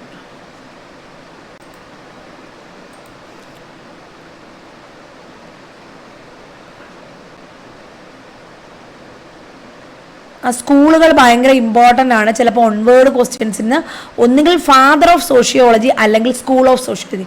school of sociology എന്ന് പറയുമ്പോൾ എന്താ ടൈപ്പ് ക്വസ്റ്റ്യൻ ആണത്? Scope of sociology. 10 മാർക്കിൻ്റെ ക്വസ്റ്റ്യനായി എസ് ഐക്കകത്തും ഒരു പാർട്ട് ക്വസ്റ്റ്യനായിട്ട് വേണമെങ്കിൽ സ്കോപ്പ് ഓഫ് സോഷ്യോളജി ചോദിക്കാവുന്നതാണ്. അപ്പോൾ അതിൽ നമ്മൾ പ്രധാനമായിട്ട് പഠിക്കുന്നത് specialist or formalistic school, second one synthetic school. Clear? ഓർമ്മയുണ്ടാവും എന്ന് വിചാരിക്കുന്നു. സ്കോപ്പ് ഓഫ് സോഷ്യോളജി ഞാൻ ഓൾറെഡി ഫ്രീ ക്ലാസ് യൂട്യൂബിൽ എടുത്തിട്ടുണ്ട്, അതുപോലെ നമ്മുടെ ക്രാഷ് കോഴ്സിലെ കുട്ടികൾക്കും എടുത്തിട്ടുണ്ട്. അതിൽ സ്പെഷ്യലിസ്റ്റിക് സ്കൂൾ, സിന്തറ്റിക് സ്കൂൾ എന്ന് പറഞ്ഞ് പഠിച്ചിട്ടുണ്ട്. അവിടെ പ്രധാനമായിട്ട് നിങ്ങൾ അതിൻ്റെ അർത്ഥം പഠിച്ച സമയത്ത് തന്നെ അത് ആരാണ് ഈ സോഷ്യോളജിസ്റ്റുകൾ, സ്പെഷ്യലിസ്റ്റ് സ്കൂൾ കൊണ്ടുവന്ന സോഷ്യോളജിസ്റ്റുകൾ ആരൊക്കെയാണ്? Famous sociologist who support this school were. Specialist school കൊണ്ടുവന്ന ആൾക്കാർ George Simmel, Vierkandt, Max Weber, von Wiese, F Tonnies. ഈ സോഷ്യോളജിസ്റ്റുകളാണ് നമ്മൾ സ്പെഷ്യലിസ്റ്റ് സ്കൂള് കൊണ്ടുവന്നത്. ക്ലിയർ ആയോ? അപ്പൊ ഇതിൽ ആരുടെ പേരാണ് നമ്മുടെ ഓപ്ഷനിലുള്ളത്? സിമ്മൽ, ജോർജ് സിമ്മൽ മാത്രമാണ് നമ്മുടെ ഓപ്ഷനകത്ത് ഉള്ളത്. സോ ജോർജ് സിമ്മൽ ഉണ്ട്. പക്ഷെ ഡാർക്കീം, ഹോബ് ഹൗസ്, കാൾമാനീനൊക്കെ വരുന്നത് മറ്റ് ഫീൽഡുകളിലാണ്. ഇവിടെ നോക്കുക, സിന്തറ്റിക് സ്കൂള്, സിന്തറ്റിക്സ് രണ്ടാമത്തെ സ്കോപ്പ് വരുന്നതാണ് സിന്തറ്റിക് സ്കൂള്. അതിനകത്ത് വരുന്ന സോഷ്യോളജിസ്റ്റുകൾ ആരൊക്കെയാണ്? Ginsberg, Durkheim, Auguste Comte, Sorokin, Spencer, F Ward, L T Hobhouse. Okay, അപ്പൊ ഇതെല്ലാം സിന്തറ്റിക് സ്കൂൾ. അപ്പൊ പേരുകൾ ഓർത്തിരിക്കുക. വൺ വേർഡ് ക്വസ്റ്റ്യൻ ചോദിക്കാൻ ചാൻസ് ഉള്ളതാണ്. സ്പെഷ്യലിസ്റ്റിക് സ്കൂളും അതുപോലെ അല്ലെങ്കിൽ ഫോർമൽ സ്കൂളും അല്ലെങ്കിൽ സിന്തറ്റിക് സ്കൂളും. ഓക്കെ, ഇത് ചിലപ്പോൾ ചോദിക്കാം. ഫോർമലിസ്റ്റിക് സ്കൂളും സിന്തറ്റിക് സ്കൂളും ആരാണ്? ചിലപ്പോൾ സ്പെഷ്യലിസ്റ്റിക് സ്കൂൾ ചോദിക്കാം, അല്ലെങ്കിൽ ഫോർമലിസ്റ്റിക് സ്കൂൾ എന്ന് ചോദിക്കാം, അല്ലെങ്കിൽ സിന്തറ്റിക് സ്കൂൾ എന്ന് ചോദിച്ചിട്ട് ഏത് സോഷ്യോളജിസ്റ്റ് ആണ് അവിടെ വരുന്നതെന്ന് ചോദിക്കാം. അപ്പൊ ഇവിടുത്തെ കറക്റ്റ് ആൻസർ ജോർജ് സിമ്മൽ ആണ്. ക്ലിയർ? അടുത്തത് branch of sociology that deals with social disorganization. Okay, this is the word. അതായത് എന്താണ് സോഷ്യൽ ഡിസോർഗനൈസേഷൻ എന്ന് പറഞ്ഞാൽ സൊസൈറ്റിയിൽ നോർമലി ഉള്ള എല്ലാ പാറ്റേണും ഓർഗനൈസേഷനും എല്ലാം ഇന്ററാക്ഷൻസും എല്ലാം കറക്റ്റായിട്ട് പോകാതെ അതിൽ വേരിയേഷൻസ് ഉണ്ടാകുന്നു. ദാറ്റ് മീൻസ് നമ്മുടെ ശരീരത്തിൽ ഒരു അസുഖം ഉണ്ടാകുന്നത് പോലെ സൊസൈറ്റിയിൽ എന്തുണ്ടാകുന്നു? അവിടെ ഡിസ്ഓർഗനൈസേഷൻ, ഡിസ്മാൻഡിൽ സംഭവിച്ചു പോകുന്നു, ഡിമോളിഷ്മെന്റ് സംഭവിക്കുന്നു, തകർന്നടിയുന്നു. അതാണ് ആ തകർച്ചയെ, അതിനെക്കുറിച്ച് പഠിക്കുന്ന ബ്രാഞ്ച് ഓഫ് സോഷ്യോളജി എന്തെന്ന് വിളിക്കുന്നു? സോഷ്യൽ പാത്തോളജി എന്ന് വിളിക്കുമോ? സോഷ്യൽ മോർഫോളജി എന്ന് വിളിക്കുമോ? മെഡിക്കൽ സോഷ്യോളജി എന്ന് വിളിക്കുമോ? ക്ലിനിക്കൽ സോഷ്യോളജി എന്ന് വിളിക്കുമോ? Just read the question and answer. Social ഡിസോർഗനൈസേഷനെ കുറിച്ച് പഠിക്കുന്ന അതിൻ്റെ ഒരു സോഷ്യോളജി, അത് സോഷ്യൽ പാത്തോളജിയാണ്. ക്ലിനിക്കൽ സോഷ്യോളജി എന്ന് പറഞ്ഞാൽ സോഷ്യൽ പ്രോബ്ലംസ് ഫേസ് ചെയ്യുന്ന അല്ലെങ്കിൽ ക്രൈസിസ് ഫേസ് ചെയ്യുന്ന ആൾക്കാരെ നമ്മൾ ഹോസ്പിറ്റലിൽ നമുക്ക് കിട്ടുമ്പോൾ, ക്ലിനിക്കിൽ നമുക്ക് കിട്ടുമ്പോൾ നമ്മൾ അവിടെ അവരെ ഹോസ്പിറ്റലിൽ നമ്മുടെ സോഷ്യോളജിയുടെ ബേസിക് ആയിട്ടുള്ള അറിവും തിയറീസും പ്രിൻസിപ്പിൾസും ഉപയോഗിച്ച് അവരെ നമ്മൾ ഹോസ്പിറ്റലിൽ കെയർ ചെയ്യുന്നു. അതാണ് ക്ലിനിക്കൽ സോഷ്യോളജി എന്ന് പറയുന്നത്. സോഷ്യൽ ഡിസോർഗനൈസേഷനിൽ ഉണ്ടാകുന്ന പ്രോബ്ലംസ് അതിനെക്കുറിച്ച് പഠിക്കുന്നത് സോഷ്യൽ പാത്തോളജിയാണ്. അതിൻ്റെ ഡെഫിനിഷൻ ഞാനിവിടെ പറഞ്ഞു തരാം നിങ്ങൾക്ക്, അപ്പോൾ കുറച്ചുകൂടെ ഒന്ന് ക്ലിയർ ആകും. Social disorganization, social pathology.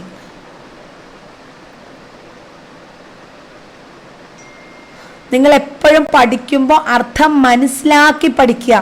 എന്നാൽ മാത്രമേ നമുക്ക് ഏത് തരത്തിലുള്ള ക്വസ്റ്റ്യൻസ് ചോദിച്ചാലും നമുക്കത് ചെയ്യാൻ പറ്റത്തുള്ളൂ. അത് മനസ്സിലാക്കി വെക്കുക. Okay, social pathology. ഇവിടെ നോക്കുക, സോഷ്യൽ പാത്തോളജി. Social pathology എന്ന് പറഞ്ഞാൽ it was defined by the 19th and early 20th century by sociologists.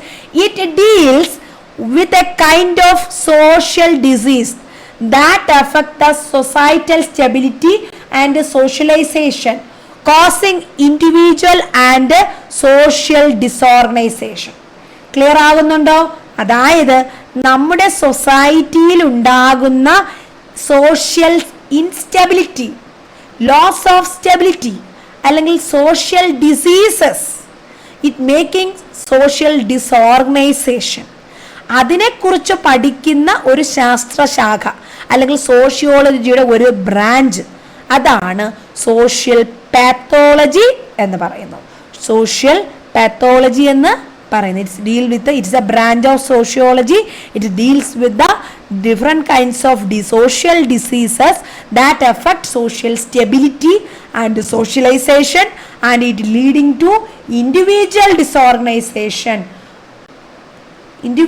disorganization or social disorganization. Clear ആകുന്നുണ്ടോ? ഇതാണ് സോഷ്യൽ പാത്തോളജി എന്ന് പറയുന്നത്. ബാക്കി ഓപ്ഷൻസ് കൂടി എക്സ്പ്ലെയിൻ ചെയ്യാവോ മാം? ഞാൻ മാക്സിമം ശ്രമിക്കാം, കാരണം നമുക്ക് എല്ലാ സബ്ജക്റ്റുകളും നമുക്ക് ഇതുപോലെ ക്ലാസ്സുകൾ അറ്റൻഡ് ചെയ്യണം. നമുക്ക് ഇന്നൊരു ക്ലാസ് കൊണ്ട് 4 ക്വസ്റ്റ്യൻസ് തീർക്കണമെന്നാണ് എൻ്റെ ഒരു ഇത്. അപ്പോൾ അതുകൊണ്ടാണ് ഞാൻ മാക്സിമം ഒന്ന് പറഞ്ഞു, ഒരു പ്രാവശ്യം പറഞ്ഞ കാര്യങ്ങൾ അടുത്ത് പറയാതെ അങ്ങനെ പോകുന്നത്. നമുക്ക് നോക്കാം, മാക്സിമം നമുക്ക് നോക്കാം കേട്ടോ. സമയമുള്ളതുപോലെ ഞാൻ മാക്സിമം എടുത്തു തരുന്നതായിരിക്കും. അടുത്തത്, നിങ്ങൾ ഒരു കാര്യം ചെയ്യേണ്ടത്, നിങ്ങൾക്ക് വീഡിയോ ക്ലാസ്സുകൾ ഇഷ്ടപ്പെടുകയാണെങ്കിൽ ക്ലാസ് ലൈക്ക് ചെയ്യുക. ഇപ്പോൾ തന്നെ ലൈക്ക് ചെയ്യുക, അവസാന നിമിഷം വരെ. ഇഷ്ടപ്പെട്ട് കഴിഞ്ഞാൽ ഇപ്പോൾ തന്നെ ലൈക്ക് ചെയ്യുക, ഇഷ്ടപ്പെട്ടില്ലെങ്കിൽ ലൈക്ക് ചെയ്യേണ്ട. ഇഷ്ടപ്പെട്ട് കഴിഞ്ഞാൽ ഇപ്പോൾ തന്നെ ലൈക്ക് ചെയ്യുക. നിങ്ങൾ ഈ ഗ്രൂപ്പിൻ്റെ ഈ ഒരു ചാനലിൻ്റെയും അല്ലെങ്കിൽ നമ്മുടെ ഒരു എന്താ പറയുക, നമ്മുടെ ഈ ഒരു വീഡിയോയുടെ ലിങ്ക് നിങ്ങളുടെ ക്ലാസ്സിലെ എല്ലാ കോളേജിലെയും എല്ലാ കുട്ടികൾക്കും ഒന്ന് ഷെയർ ചെയ്ത് കൊടുക്കുക. അപ്പോൾ ഇതൊരു സപ്പോർട്ടാണ്. പിന്നെ മറ്റൊരു റിക്വസ്റ്റ് പറയാനുള്ളത്, നമ്മുടെ ക്രാഷ് കോഴ്സിൻ്റെ ക്ലാസ്സുകൾ ആർക്കെങ്കിലും ആവശ്യമുണ്ടെങ്കിൽ ഇനിയും 10-15 ദിവസമുണ്ട്. യൂസ് ചെയ്യണമെന്നുള്ളവർക്ക് ഇനിയും അവൈലബിൾ ആണ്. ഇതുവരെയുള്ള എല്ലാ റെക്കോർഡഡ് ക്ലാസ്സുകളും മെറ്റീരിയൽസും നിങ്ങൾക്ക് കിട്ടുന്നതായിരിക്കും. ജോയിൻ ചെയ്യണമെന്ന് താല്പര്യം, അതായത് ഒരു ക്വിക്ക് റെഫറൻസിന് അല്ലെങ്കിൽ ടഫായിട്ടുള്ള പോർഷൻസ് മാത്രം നോക്കണമെന്നുള്ളവർക്ക് വേണമെങ്കിൽ അത് ക്ലാസ്സുകൾ എത്ര വേണമെങ്കിലും കണ്ടു പഠിക്കാൻ താല്പര്യമുള്ളൂ ജോയിൻ ചെയ്യാം. ആരെയും നിർബന്ധിക്കുകയല്ല കേട്ടോ. അപ്പം വേണമെന്നുള്ളവർക്ക് ജോയിൻ ചെയ്യാം. പിന്നെ അടുത്ത ക്വസ്റ്റ്യൻ നോക്കാം. മാരേജ് വിത്തിൻ ക്ലോസ് റിലേറ്റീവ്സ്, അത് ഞാൻ പറഞ്ഞതാണ്. അതായത് പഠിക്കുന്ന സമയത്ത്, നമ്മൾ പഠിപ്പിക്കുന്ന സമയത്ത് ഒരുപാട് തവണ ഞാൻ പറഞ്ഞതാണ്. What is the issue behind marrying close relatives? നമ്മുടെ ജീനും നമ്മുടെ റിലേറ്റീവ്സിൻ്റെ ജീനുകളും തമ്മിൽ ഒരു കോമൺ ഫീച്ചേഴ്സ് ഉണ്ടാകും. വെൻ വി ആർ മാരിയിങ് അവർ blood relatives, that marriage is known as what? It is consanguineous marriage. Relatives word എപ്പോഴും പഠിച്ചു വെക്കുക. It's very very important. സൊറോറേറ്റും ലെവിറേറ്റും ഒന്നുമല്ല, അത് മാരേജിലെ വേറെ ടൈപ്പുകളൊക്കെയാണ്. പക്ഷേ ഇതെന്താണ്? കൺസാഗുനസ് റിലേറ്റീവ്സ്, ബ്ലഡ് റിലേറ്റീവ്സിനെ നമ്മൾ കല്യാണം കഴിക്കുന്നതിന് എന്ത് പറയുന്നത്? കൺസാഗുനറ്റ്സ് മാരേജ്. അതായത് നിങ്ങൾക്ക് ഈ പോയിന്റ് മെയിനായിട്ട് ഹൈലൈറ്റ് ചെയ്യാൻ പറ്റുന്നത്, മാരേജിൻ്റെ 10 മാർക്കിൻ്റെ എസ്സേയിൽ മാരേജും ഹെൽത്തും തമ്മിലുള്ള റിലേഷൻ പറഞ്ഞ് ചോദിച്ചാൽ അവിടെ നിങ്ങൾക്ക് ക്ലിയർലി എക്സ്പ്ലെയിൻ ചെയ്യാൻ പറ്റുന്ന ഒരു കാര്യമാണ് ബ്ലഡ് റിലേറ്റീവ്സിനെ കല്യാണം കഴിക്കുന്നതിന് കൺസാഗുനസ് മാരേജ് എന്ന് പറയുന്നു. അതിൽ നമുക്ക് അങ്ങനെ മാരേജ് ചെയ്യുമ്പോൾ ജനിക്കുന്ന കുട്ടികൾക്ക് ഒരുപാട് തരത്തിലുള്ള നമ്മുടെ ജനറ്റിക് പരമായിട്ടുള്ള, നമ്മുടെ ജീൻ പരമായിട്ടുള്ള, DNA പരമായിട്ടുള്ള ഒരുപാട് ഡിസീസസ്, ഇൻഹെറിറ്റഡ് ആയിട്ടുള്ള ഡിസീസസ് ഉണ്ടാകുന്നു. So we should avoid marrying blood relatives. Okay, അത് നിങ്ങൾക്ക് അവിടെ എഴുതി സമർത്ഥിക്കാൻ പറ്റുന്നതാണ്. ഇനി അടുത്ത ക്വസ്റ്റ്യൻ ആണ്, age limit for child labour. Okay, child labour നമ്മുടെ സോഷ്യൽ പ്രോബ്ലംസിൽ നമ്മൾ പഠിച്ചതാണ് ചൈൽഡ് ലേബർ എന്ന് പറയുന്നത്. അപ്പോൾ ചൈൽഡ് ലേബറിൻ്റെ ഏജ് ലിമിറ്റ് എത്ര? അപ്പോൾ ചൈൽഡ് എന്ന് പറയുമ്പോൾ അഡൽട്ട് ആകണമെങ്കിൽ 18 വയസ്സാണെന്നാണ് പറയുന്നത്.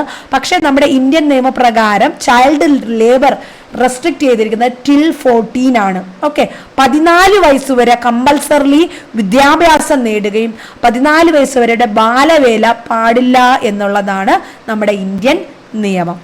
ക്ലിയർ ആയോ? 14 വയസ്സ് വരെ. Next, adjusting oneself to new social environment. ഞാൻ ഓൾറെഡി ഇതിൻ്റെ എക്സ്പ്ലനേഷൻ നിങ്ങൾക്ക് പറഞ്ഞതാണ്. സോഷ്യൽ പ്രോസസ്സിൽ അക്കോമഡേഷൻ, അസിമിലേഷൻ, കോൺഫ്ലിക്റ്റ്, കോമ്പറ്റീഷൻ എന്നൊക്കെ പറയുന്നത്, അതിൽ നമ്മൾ ഒരു പുതിയ എൻവറോൺമെന്റിൽ അഡ്ജസ്റ്റ് ചെയ്യുന്നതിനെ എന്ത് പറയുന്നു നമ്മൾ? അതിനെയാണ് അക്കോമഡേഷൻ എന്ന് പറയുന്നത്. അക്കോമഡേഷൻ എന്ന് പറയുന്നത്.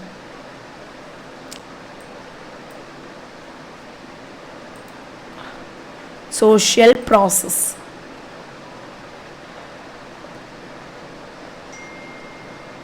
അഞ്ച് മാർക്കിന് ചോദിക്കാം. വളരെ ഇമ്പോർട്ടൻ്റ് ആയിട്ടുള്ളൊരു പോർഷനാണ് accommodation. A process of accommodation is the sequence of steps by which person are reconciled to the changed conditions of life. നമ്മുടെ ജീവിതത്തിൽ ഉണ്ടാകുന്ന മാറ്റങ്ങളിൽ നമ്മൾ അഡ്ജസ്റ്റ് ചെയ്യുന്ന സോഷ്യൽ പ്രോസസ്സിനെ പറയുന്ന പേരെന്താണ്? It is accommodation. ക്ലിയർ ആവുന്നുണ്ടോ? It is accommodation. ക്ലിയർ ആയല്ലോ. ഇനി അടുത്ത് നമുക്ക് അടുത്ത ക്വസ്റ്റ്യനിലോട്ട് പോകാം. ഇത് രണ്ടും കേരള യൂണിവേഴ്സിറ്റിയുടെ ക്വസ്റ്റ്യൻ ആയിരുന്നു. അടുത്തത് രാജീവ് ഗാന്ധി യൂണിവേഴ്സിറ്റിയുടെ ക്വസ്റ്റ്യൻ ആണ്. പക്ഷെ അത് പറഞ്ഞിട്ട് വ്യത്യാസം നിങ്ങൾക്ക് രാജീവ് ഗാന്ധി ക്വസ്റ്റ്യൻ കേരള യൂണിവേഴ്സിറ്റിയുടെ ചോദിക്കില്ല എന്നല്ല, ക്വസ്റ്റ്യൻസ് വളരെ യൂസ്ഫുൾ ആണ്. സെയിം പാറ്റേൺ ആണ് ഇവിടെയും ഉള്ളത്. ആൻസർ ചെയ്യാൻ ശ്രമിക്കുക. A marriage in which a man is married to 2 or more sisters. Clear?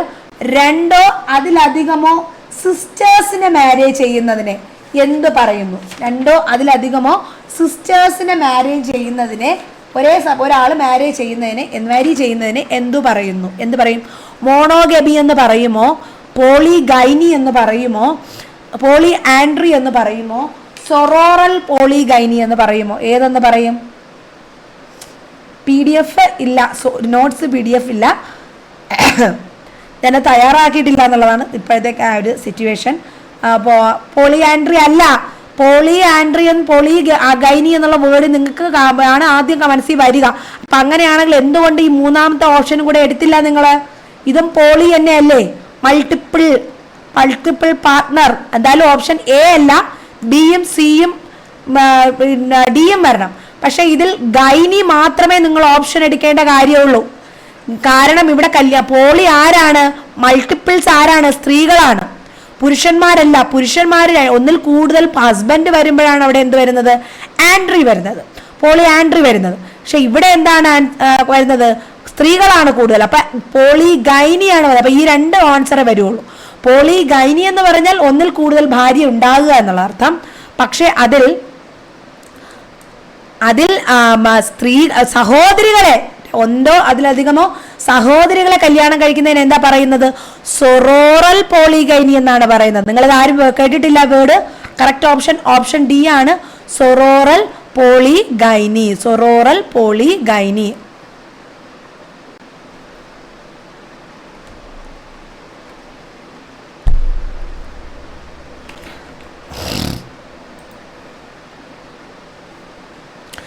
Text book കാണിച്ചു തരാം നിങ്ങൾക്ക്. മാരേജസിന്റെ ടൈപ്സ് ഒന്ന് എക്സ്പ്ലെയിൻ ചെയ്ത് തരാം.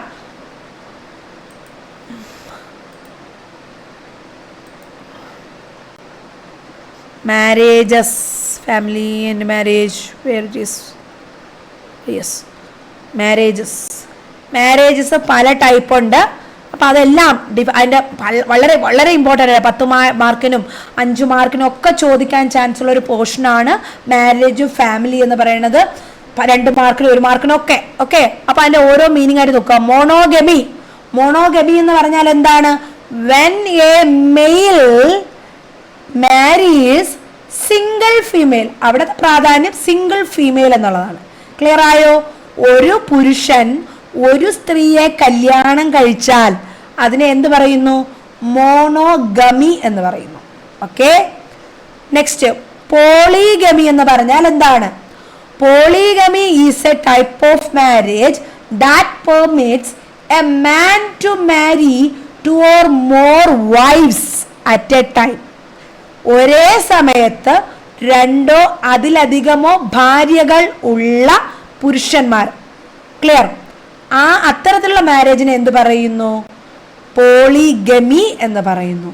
ഓക്കെ, ഒരു സമയത്ത് തന്നെ 2 or അതിലധികമോ ഭാര്യയെ കല്യാണം കഴിക്കുക, സ്ത്രീകളെ കല്യാണം കഴിക്കുക, അതിനെയാണ് പോളിഗമി എന്ന് പറയുന്നത്. ഇനി എന്താണ് പോളി ആൻഡ്രി? ആൻഡ്രി ഈസ് സിമിലർ ടു പോളിഗമി പോലെ തന്നെയാണ്. പക്ഷെ ഇവിടെ എന്താണ്? ഒരു സ്ത്രീ 2 or അതിലധികം. ആൻഡ്രി എന്ന് പറയുമ്പോൾ ആണുങ്ങൾ എന്നോ കൂടുതൽ ആണുങ്ങൾ എന്നുള്ള, അവിടെ ആണുങ്ങൾക്കാണ് നമ്മൾ പ്രാധാന്യം കൊടുക്കുന്നത്. അതായത് അവിടെ സ്ത്രീ കൂടുതൽ ആണുങ്ങളെ, 2 അതിലധികം ആണുങ്ങളെയോ കല്യാണം കഴിക്കുന്നു. അറ്റ് എ ടൈം, ഒരു സമയം തന്നെ കല്യാണം കഴിക്കുന്നു. അതിനെയാണ് എന്ത് പറയുന്നത്? പോളി ആൻഡ്രി എന്ന് പറയുന്നത്. ക്ലിയർ ആവുന്നുണ്ടോ? Monogamy, polygamy, polyandry. ഇനി എൻഡോഗമി, എക്സോഗമി എന്ന് പറഞ്ഞാൽ എന്താണ്? Endogamy, exogamy. Endogamy means marriage within one's own group. അതായത് ഞാൻ ഹിന്ദുവാണ്, എൻ്റെ അതേ കാസ്റ്റിലുള്ള ആളിനെ ഞാൻ കല്യാണം കഴിച്ചാൽ അതിനെ എൻഡോഗമി എന്ന് പറയുന്നു. ഇനി എക്സോഗമി എന്ന് പറഞ്ഞാൽ എന്താണ്? It means marrying from the outside group. ഞാൻ ഹിന്ദുവാണ്, ഞാനൊരു ക്രിസ്ത്യനെ കല്യാണം കഴിച്ചാൽ അതിനെ എക്സോഗമി എന്ന് പറയുന്നു. ഓക്കെ, ഇനി അടുത്ത എൻഡോഗമി, എൻഡോഗമി, എക്സോഗമി, ഗോത്രം.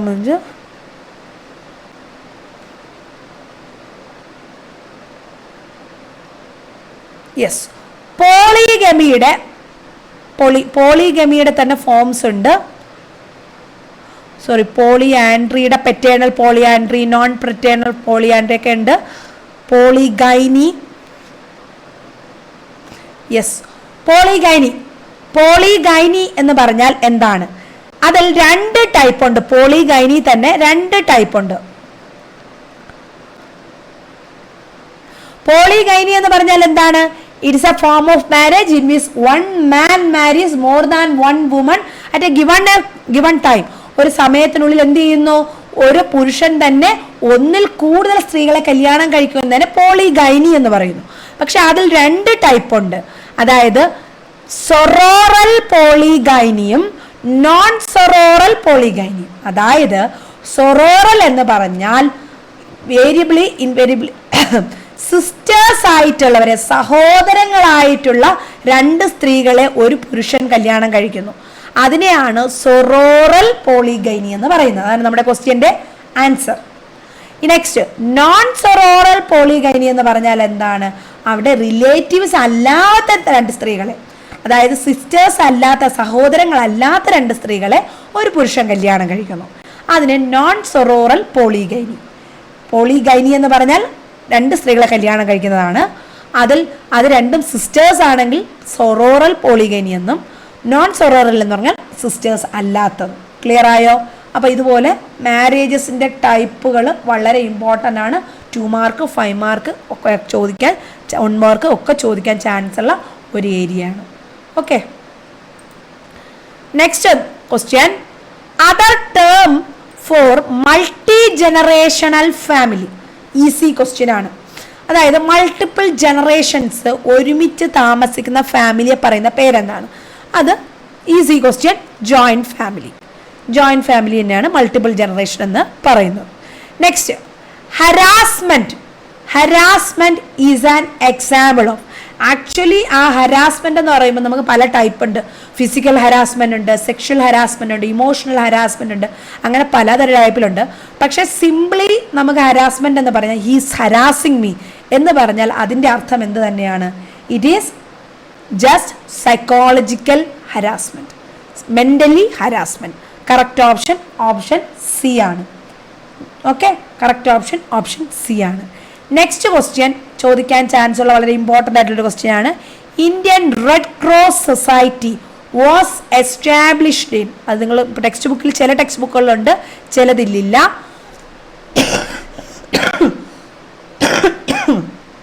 മസ്കുലർ സ്കെൽട്ടൻ ഞാൻ എടുത്തുകൊണ്ടിരിക്കുന്ന ജോയിൻസ് അടുത്ത ക്ലാസ്സിൽ വരുന്നുണ്ട്.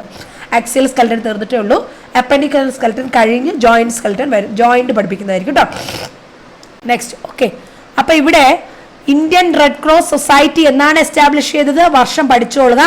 1920 ഈ Indian Red Cross Society establish ചെയ്തത്. Okay, next one, main goal of crisis intervention. എന്താണ് മെയിൻ ഗോള്? ക്രൈസിസ് ഇന്റർവെൻഷൻ്റെ മെയിൻ ഗോൾ എന്താണ്?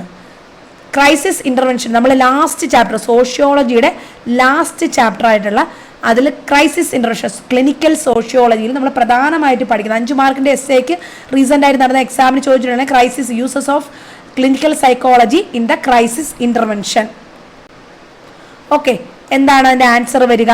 ക്രൈസിസ് ഇൻ്റർവെൻഷൻ എന്ന് പറയുന്നത് നമ്മുടെ എന്താ പ്രാധാന്യം ആദ്യം ഏതിനാണ് കൊടുക്കുന്നത്? We are giving importance for the emotions, mental stability. ആ മനുഷ്യൻ്റെ മാനസികാവസ്ഥ നമ്മൾ ശരിയാക്കുക. ഒരു ക്രൈസിസ് സിറ്റുവേഷനിൽ ആ വ്യക്തിയുടെ മനസ്സിനെ നമ്മൾ സോഷ്യോളജിക്കൽ ആസ്പെക്റ്റിൽ, ക്ലിനിക്കൽ സോഷ്യോളജിയിൽ നമ്മളുടെ പ്രധാനപ്പെട്ട ലക്ഷ്യം എന്ന് പറയുന്നതാണ് അവരുടെ മനസ്സിനെ ശരിയാക്കുക, അവരുടെ മനസ്സിലുള്ള വറീസിനെ നമ്മൾ മാറ്റി കൊടുക്കുക എന്നുള്ളത് തന്നെയാണ്. അപ്പോൾ അത് main goal of crisis intervention is socio emotional stability. Socio emotional stability. Clear ആയ? Option B, socio emotional stability.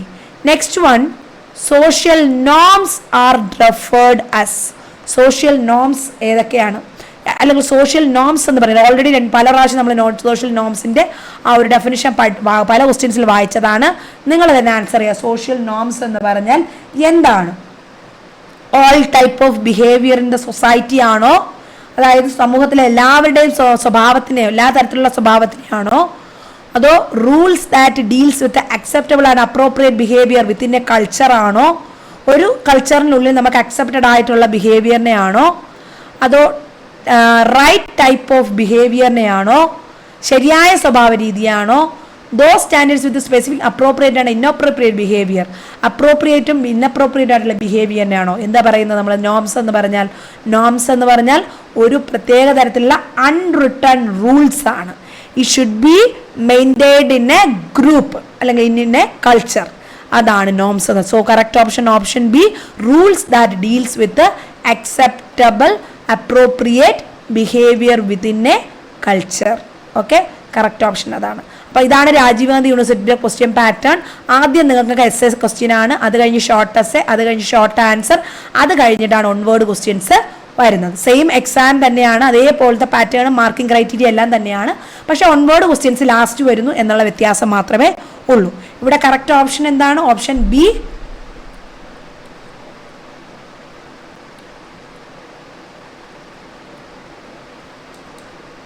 Okay, correct. Or rules that deals with the acceptable and appropriate behavior within a culture.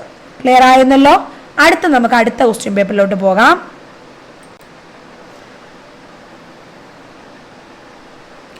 അതും രാജീവ് ഗാന്ധിയുടെ university തന്നെ കഴിഞ്ഞ പ്രാവശ്യം അതിന് മുന്നത്തെ എക്സാമിന് നടന്ന ഒരു ക്വസ്റ്റ്യൻ പേപ്പറാണ്. അതിലെ ക്വസ്റ്റ്യൻ വായിക്കാം. A formal method of social control. എന്താണ് സോഷ്യൽ കൺട്രോൾ എന്ന് പറഞ്ഞാൽ? നമ്മുടെ സമൂഹത്തിനെ നിയന്ത്രിച്ചു കൊണ്ടുപോകാൻ വേണ്ടിയിട്ട് നാട്ടിലുള്ള കൺട്രോൾ മെക്കാനിസംസ്, അതൊരു റിലീജിയൻ ആകാം, അതൊരു ഓഫീസാകാം, അതൊരു പോലീസാകാം, അതൊരു നിയമമാകാം, പലതരത്തിലുണ്ട് അല്ലേ? നമ്മുടെ ഫാമിലി ആകാം, എല്ലാം സോഷ്യൽ കൺട്രോളിൽ വരുന്നതാണ്. അപ്പം ഇവിടെ പറഞ്ഞിരിക്കുന്ന formal, that is A word, formal method of social control, custom, tradition, laws, cultural norms. ഏതായിരിക്കും correct option? Option C, laws, because it is a formal one. Culture, custom, tradition ഇതൊന്നും formal അല്ല, ഇതൊരിടവും നിയമലിഖിതങ്ങളിൽ എഴുതി വെച്ചതല്ല. Loss എന്ന് പറഞ്ഞാൽ നമ്മുടെ സമൂഹം, അതായത് helmet വെച്ചേ ബൈക്ക് ഓടിക്കാവൂ, സിഗ്നൽ ലൈറ്റ് നോക്കിയേ നമ്മൾ റോഡ് ക്രോസ് ചെയ്യാവൂ, ഇതൊക്കെ നിയമങ്ങളാണ് അല്ലെ? മറ്റുള്ളവരുടെ ജീവിതങ്ങളെ നമ്മൾ ഉപദ്രവിക്കാൻ പാടില്ല, അത് ലോ ആണ്. അത് നമ്മുടെ സോഷ്യൽ കൺട്രോൾ സിസ്റ്റമാണ്. Clear? Next question, cultural lag. 2 മാർക്കിന് ചോദിക്കാവുന്ന ഒരു ക്വസ്റ്റ്യൻ ആണ്. കൾച്ചറൽ ലാഗ് എന്ന് പറഞ്ഞാൽ ലാഗ് മീൻസ് ഡിലേ എന്നർത്ഥം.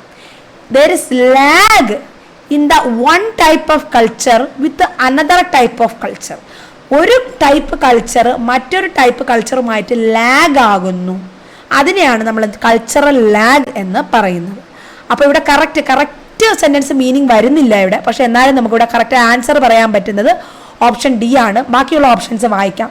Modification in culture and cultural traits അല്ല, മോഡിഫിക്കേഷൻ നടത്തുന്നതിന് ലാഗ് എന്നൊരിക്കലും പറയില്ല. ഒരു ജനറേഷനിൽ നിന്ന് മറ്റൊരു ജനറേഷൻ പോകുന്നതിനെ ഡിഫ്യൂഷൻ എന്നാണ് പറയുന്നത്. Spread of one cultural practices among culture of same or different culture. ഒരു അതേ കൾച്ചറുള്ള ഒരു ഗ്രൂപ്പിലോട്ടോ അല്ലെങ്കിൽ മറ്റൊരു കൾച്ചറിലോട്ടോ നമ്മൾ ഒരു രീതിയിൽ ഒരു കൾച്ചറിൻ്റെ പ്രാക്ടീസസ് നമ്മൾ സ്പ്രെഡ് ചെയ്യുന്നു, അതും അല്ല. കൾച്ചറൽ ലാഗ് എന്ന് പറഞ്ഞാൽ material culture is lagging non material culture. That means difference between material culture and non material culture. അത് തന്നെയാണ് കൾച്ചറൽ ലാഗ് എന്ന് പറയുന്നത്. ക്ലിയർ ആവുന്നുണ്ടോ? നെക്സ്റ്റ് ആക്റ്റാണ്. കുറേ ആക്റ്റുകളുണ്ട്. ഞാൻ ആ ടെക്സ്റ്റ് ബുക്കിനകത്ത് എടുത്ത് പറഞ്ഞു തരണമെന്ന് വിചാരിച്ചതാണ്. സമയം കിട്ടുമോയെന്ന് എനിക്കറിയില്ല.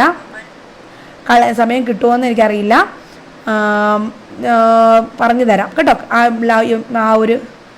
ആ ഒരു ആക്റ്റുകളെല്ലാം ഞാൻ ജസ്റ്റ് ഒന്ന് ലിസ്റ്റ് ഔട്ട് ചെയ്ത് ഏതെങ്കിലും ഒരു ക്ലാസ്സിൽ നിങ്ങൾക്കത് കാണിച്ചു തരാം കേട്ടോ. ഒന്നുകിൽ ഇന്ന് അല്ലെങ്കിൽ അടുത്ത ക്ലാസ്സിൽ.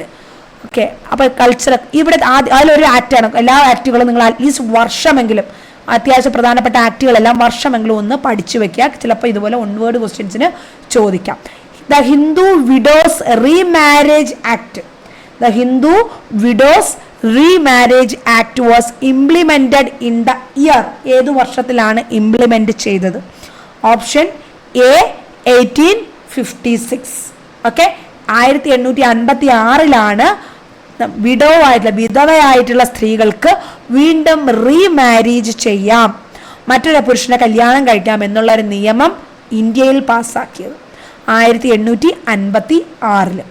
Next, an example of financial abuse. പലതരത്തിലുള്ള അബ്യൂസ് ഉണ്ട്. ഫിസിക്കൽ അബ്യൂസ്, ഇമോഷണൽ അബ്യൂസ്, അതുപോലെ sexual abuse, child abuse, substance abuse, elderly abuse, അങ്ങനെ പലതരത്തിലുള്ള ഡിസ്ക്രിമിനേഷൻ, അതെല്ലാം അബ്യൂസിൽ വരുന്നതാണ്. ഫിനാൻഷ്യൽ എന്ന് പറഞ്ഞാൽ അവിടെ നമുക്ക് സാമ്പത്തികപരമായിട്ടുള്ള ചീറ്റിംഗ് നടത്തുക. അതിന് എക്സാമ്പിൾ സ്ലാപ്പിംഗ്, അടിക്കുന്നത് ഫിനാൻഷ്യലി അല്ല, ബുള്ളിയിങ്ങും അല്ല, അൺവാണ്ടഡ് സെക്ഷൽ കോണ്ടാക്റ്റും അല്ല. അപ്പോൾ ചീറ്റിംഗ്. ഓപ്ഷൻ സി ചീറ്റിംഗ് ആണ് ഫിനാൻഷ്യൽ അബ്യൂസിൻ്റെ example. Next, approaches of clinical intervention and clinical sociology are defined by. അതായത് ഈ അതിലെ ഓപ്ഷൻസ് അപ്രോച്ചസ്, അതായത് ക്ലിനിക്കൽ ഇൻ്റർവെൻഷൻസ്, ക്ലിനിക്കൽ സോഷ്യോളജിയും അവിടെ ഏത് രീതിയിലുള്ള അപ്രോച്ചാണ് എടുക്കുന്നത് അത് നടപ്പിലാക്കാൻ. ഒരു ഹോസ്പിറ്റലിൽ നമ്മൾ ക്ലിനിക്കൽ സോഷ്യോളജിയും ക്ലിനിക്കൽ ഇൻ്റർവെൻഷൻസ് നടപ്പിലാക്കാൻ ഏത് തരത്തിലുള്ള അപ്രോച്ചാണ് എടുക്കുന്നതെന്നാണ് ചോദിച്ചിരിക്കുന്നത്. ഇംപ്ലിസിറ്റും എക്സ്പ്ലിസിറ്റും എന്ന് പറഞ്ഞാൽ എന്താ? വ്യക്തവും അവ്യക്തവും. വ്യക്തവും അവ്യക്തവും എന്നുള്ള 2 ഓപ്ഷനും അവിടെ ഇതിന് ചേരുന്നതല്ല. ക്ലിനിക്കൽ സോഷ്യോളജി എന്ന് പറഞ്ഞാൽ, ക്ലിനിക്കൽ ഇൻ്റർവെൻഷൻ എന്ന് പറഞ്ഞാൽ എന്താ? സോഷ്യൽ പ്രോബ്ലംസാൽ അല്ലെങ്കിൽ ഒരു ക്രൈസിസ് സിറ്റുവേഷനാൽ സോഷ്യൽ പ്രോബ്ലംസ് കൊണ്ട് ഹോസ്പിറ്റലിൽ അഡ്മിറ്റ് ആയ ആൾക്കാരെ നമ്മുടെ സോഷ്യോളജിയിലെ അറിവുകളും തിയറികളും ഉപയോഗിച്ച് അവരെ ഇമോഷണലി സ്റ്റേബിളാക്കി ക്രൈസിസ് തരണം ചെയ്യാൻ തയ്യാറാക്കുന്നു. അതിന് നമ്മളവിടെ ക്ലിനിക്കിൽ എടുക്കുന്നത് ഏത് തരം അപ്രോച്ചാണ്? ഇൻസ്ട്രുമെൻ്റൽ അപ്രോച്ചാണ്. Instrumental approach. Okay, instrumental approach. Next one, the word diffusion refers to the spread of elements of. അതായത് കസ്റ്റമിൻ്റെ എലമെൻസിനെ സ്പ്രെഡ് ചെയ്യുന്നതിനാണോ, നമ്മുടെ ജീവിതത്തിൻ്റെ വഴികൾ സ്പ്രെഡ് ചെയ്യുന്നതിനാണോ, കൾച്ചർ സ്പ്രെഡ് ചെയ്യുന്നതിനാണോ, നോംസ് സ്പ്രെഡ് ചെയ്യുന്നതിനാണോ നമ്മൾ ഡിഫ്യൂഷൻ എന്നുള്ള പേര് പറയുന്നത്? അതേതാണ്? കൾച്ചർ. കൾച്ചർ ഒരു ജനറേഷനിൽ നിന്നും മറ്റൊരു ജനറേഷനിലോട്ട് പകർന്നു കൊടുക്കുന്ന പ്രോസസ്സിനെയാണ് നമ്മൾ എന്ത് പറയുന്നത്? ഡിഫ്യൂഷൻ എന്ന് പറയുന്നത്. ക്ലിയർ ആവുന്നുണ്ടോ? ഇത്രയാണ് അത്യാവശ്യം. നമ്മളിപ്പോൾ എത്ര ക്വസ്റ്റ്യൻസ് നോക്കി? 12ഉം 6 24 ക്വസ്റ്റ്യൻ അല്ലേ? 6 വെച്ചിട്ട് 24 6ഉം 30 ക്വസ്റ്റ്യൻ 1 വേർഡ് ക്വസ്റ്റ്യൻസ് ഇവിടെ നോക്കിയിട്ടുണ്ട്. ഒരു ചെറിയൊരു ഐഡിയ നിങ്ങൾക്ക് കിട്ടിയോ 1 വേർഡ് ക്വസ്റ്റ്യൻസ് എങ്ങനെ നോക്കണം എന്നുള്ളത്? എനിക്ക് അത്രയും മതി. നിങ്ങൾ പിന്നെ ഇനി നിങ്ങൾ ക്വസ്റ്റ്യൻസ് ഓരോ ടോപ്പിക്സും വായിച്ച് പഠിക്കുമ്പോൾ നിങ്ങൾക്ക് അറിവായിക്കോളും. ക്ലിയർ ആയി എന്ന് ഞാൻ വിചാരിക്കുന്നു. എനിക്കറിയില്ല നിങ്ങൾക്ക് എത്രത്തോളം ക്ലിയർ ആയി എന്ന്. ഓക്കെ, അപ്പോൾ അടുത്ത് നമുക്ക് എസ്സേ ക്വസ്റ്റ്യൻസ് നോക്കാം. ഇവിടെ ചോദിച്ചിട്ടുള്ള എസ്സേ ക്വസ്റ്റ്യൻസ് നോക്കാം. 10 മാർക്കിന് ചോദിച്ചിട്ടുള്ള എസ്സേ ക്വസ്റ്റ്യൻസ്. ഇതല്ലാതെ വീണ്ടും കുറേ ക്വസ്റ്റ്യൻ പേപ്പർ ഉണ്ട്. അപ്പോൾ അതിലെയും ക്വസ്റ്റ്യൻസ് നോക്കണം. നമുക്ക് ഇന്നിപ്പോൾ നമ്മൾ 4 ഇതിലുള്ള ക്വസ്റ്റ്യൻസ് ആണ് ബാക്കി നമ്മൾ നോക്കാൻ പോകുന്നത്. ഇവിടെ നോക്കാം. ആദ്യത്തെ ക്വസ്റ്റ്യൻ, ഡിഫൈൻ കൾച്ചർ. 10 മാർക്കിന്റെ എസ്സേ ആണ്. Define culture. ഓക്കെ, 2 മാർക്കാണ് അതിന്.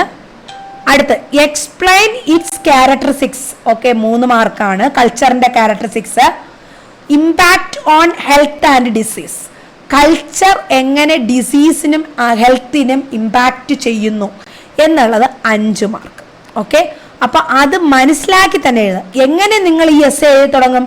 ആദ്യമേ ഡെഫിനിഷൻ എന്ന് പറഞ്ഞ് എഴുതി തുടങ്ങുമോ? ഇല്ല. കാരണം ഇത് 10 മാർക്കിന്റെ എസ് ആണ്. So you should introduce the topic first introduction എന്നുള്ള ഹെഡിങ് ഒന്നും വേണ്ട.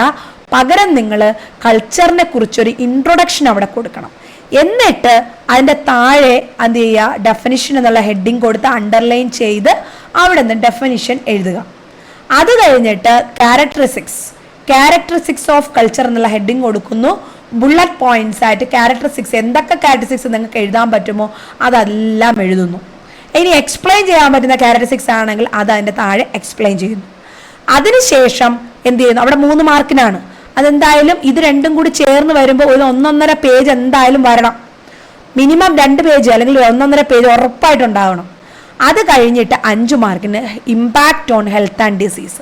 കൾച്ചറും ഹെൽത്ത് ആൻഡ് ഡിസീസ് നമ്മൾ അതൊരു 1.5 പേജ് അടുത്ത് നന്നായിട്ട് എക്സ്പ്ലെയിൻ ചെയ്ത് എഴുതുക.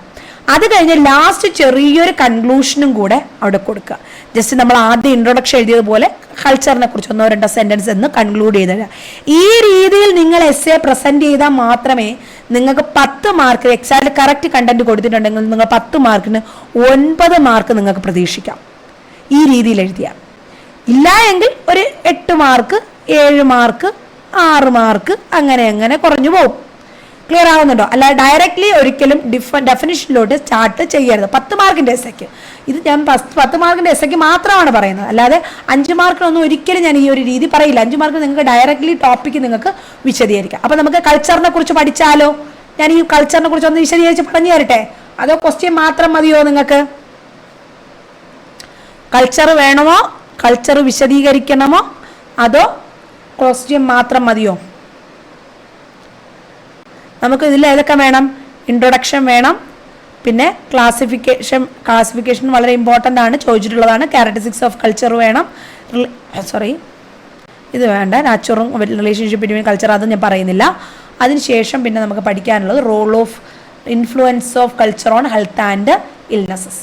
ഇത്രയുമാണ്. അതായത് ഈ ഒരു topics: introduction, culture, characteristics of culture, പിന്നെ influence of culture of health വേണം. അപ്പോൾ നമുക്ക് അതൊന്ന് പഠിക്കാം. കൾച്ചർ എന്ന് പറഞ്ഞാൽ എന്താണ്? കൾച്ചർ എന്ന് പറഞ്ഞാൽ ആദ്യം നമുക്ക് ഡെഫിനിഷനിലോട്ട് പോകാം. Culture is the complex whole which includes knowledge, belief, art, morals, law, custom and any other capacities and habits acquired by a man as a member of the society. ഒരു സമൂഹത്തിൽ ജീവിച്ച് ആ വ്യക്തി നേടിയെടുത്ത അറിവുകൾ, വിശ്വാസങ്ങൾ, കല, മോറൽസ്, ലോ, കസ്റ്റം, ആചാരങ്ങൾ, കഴിവുകൾ, ഇതിനെയാണ് നമ്മൾ ഹിന്ദുവായി ജനിച്ചു. നമ്മൾ ജനിച്ച വീട്ടിലായപ്പോൾ അവിടെ ഹിന്ദു ഫാമിലി ആയപ്പോൾ ഹിന്ദുവായിട്ട് ജനിച്ചു, ക്രിസ്ത്യൻ ഫാമിലി ആണെങ്കിൽ ക്രിസ്ത്യനായിട്ട് ജനിച്ചു, മുസ്ലിം ആണെങ്കിൽ മുസ്ലിമായിട്ട് ജനിച്ചു. നമ്മുടെ ആഹാര രീതി, നോൺ വെജ് കഴിക്കുന്നതാണെങ്കിൽ ആ നോൺ വെജായി, ഇല്ല എങ്കിൽ അല്ലെങ്കിൽ എങ്ങനെയാണോ ആ രീതികളിലായി. ചിട്ടകൾ, പ്രാർത്ഥനാ രീതികൾ, ശീലങ്ങൾ, നിയമങ്ങൾ, ആചാരങ്ങൾ, കഴിവുകൾ, വിശ്വാസങ്ങൾ, നമ്മൾ ഒരു സമൂഹത്തിലെ മെമ്പറായി മാറിയപ്പോൾ നമ്മളാൽ നേടിയെടുത്ത കാര്യങ്ങൾ, ഇതിനെയാണ് കൾച്ചർ എന്ന് പറയുന്നത്. ക്ലിയർ ആവുന്നുണ്ടോ കൾച്ചർ എന്താണെന്നുള്ളത്? ഇത് ഡെഫിനിഷൻ, ഒരു ഡെഫിനിഷൻ നിങ്ങൾ പഠിക്കണം. ഇനി ക്യാരക്ടറിസ്റ്റിക്സ് ഓഫ് കൾച്ചർ, അടുത്ത 2ാമത്തെ പാർട്ടാണ് ഞാനിവിടെ പറയുന്നത്. ക്യാരക്ടറിസ്റ്റിക്സ് ഞാൻ ഒരുപാട് അങ്ങ് ഡീറ്റെയിൽ ആയിട്ട് പോകുന്നില്ല, ജസ്റ്റ് പറഞ്ഞു തരുള്ളൂ, കാരണം സമയമല്ലോ, നമുക്ക് ഒരുപാട് ടോപ്പിക്സ് പഠിക്കണ്ടേ. ക്യാരക്ടറിസ്റ്റിക്സ് ഓഫ് കൾച്ചർ എന്തൊക്കെ ക്യാരക്ടറിസ്റ്റിക്സ്? എന്താ ഇവിടെ ഈ ഇതുപോലെയൊക്കെ നിങ്ങൾക്ക് എക്സാം പേപ്പറിനകത്ത് എഴുതിയിട്ട് എന്നിട്ട് അതിൻ്റെ ഓരോ ഹെഡിങ്സ് എടുത്ത് വിശദീകരിക്കാൻ പറ്റിയാൽ വളരെ നല്ലതാണ് 10 മാർക്കിൻ്റെ എസ്സേക്കൊക്കെ.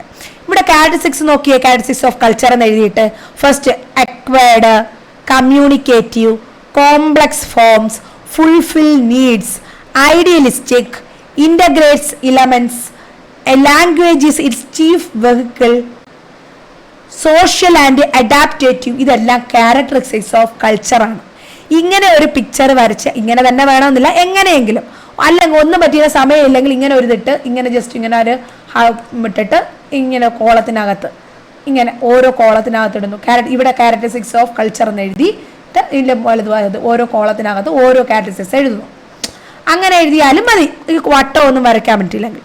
അങ്ങനെ വരച്ചിട്ട് എഴുതിയിട്ടിട്ട് ലിസ്റ്റ് ഔട്ട് ചെയ്തിട്ട്, പല രീതിയിൽ ലിസ്റ്റ് ഔട്ട് ചെയ്യാം എന്നുള്ളതാണ് ഞാനിവിടെ മെൻഷൻ ചെയ്തത്. കാണുന്നവർക്ക് ഇംപ്രസീവ് ആയിട്ടുള്ള രീതിയിലും ലിസ്റ്റ് ഔട്ട് ചെയ്യാം, അല്ലാതെയും ലിസ്റ്റ് ഔട്ട് ചെയ്യാം. ഓക്കെ, എന്നിട്ട് ഓരോന്നും വിശദീകരിക്കുക. First one, acquired.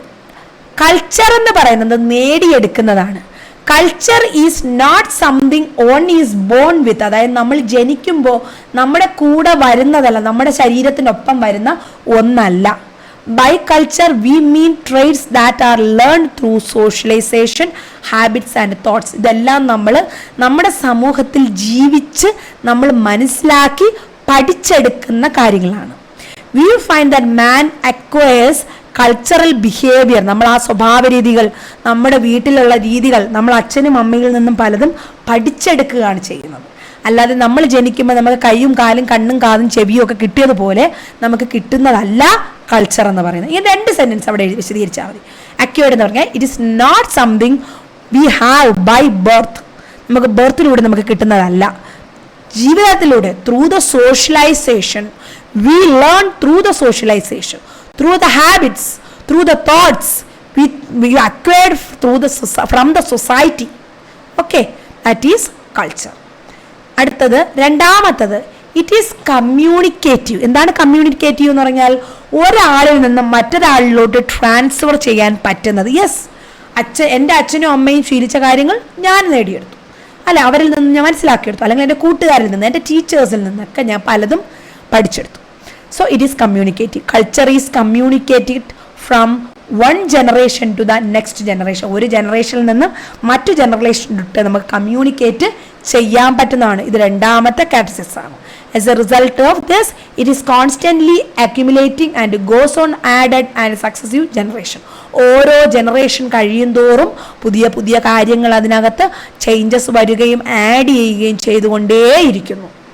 ഓക്കെ, ഇനി അടുത്തത്, it evolves into complex forms. അത് എന്താണ്? പലതരത്തിൽ കോംപ്ലക്സ് തരമായിട്ടുണ്ട്.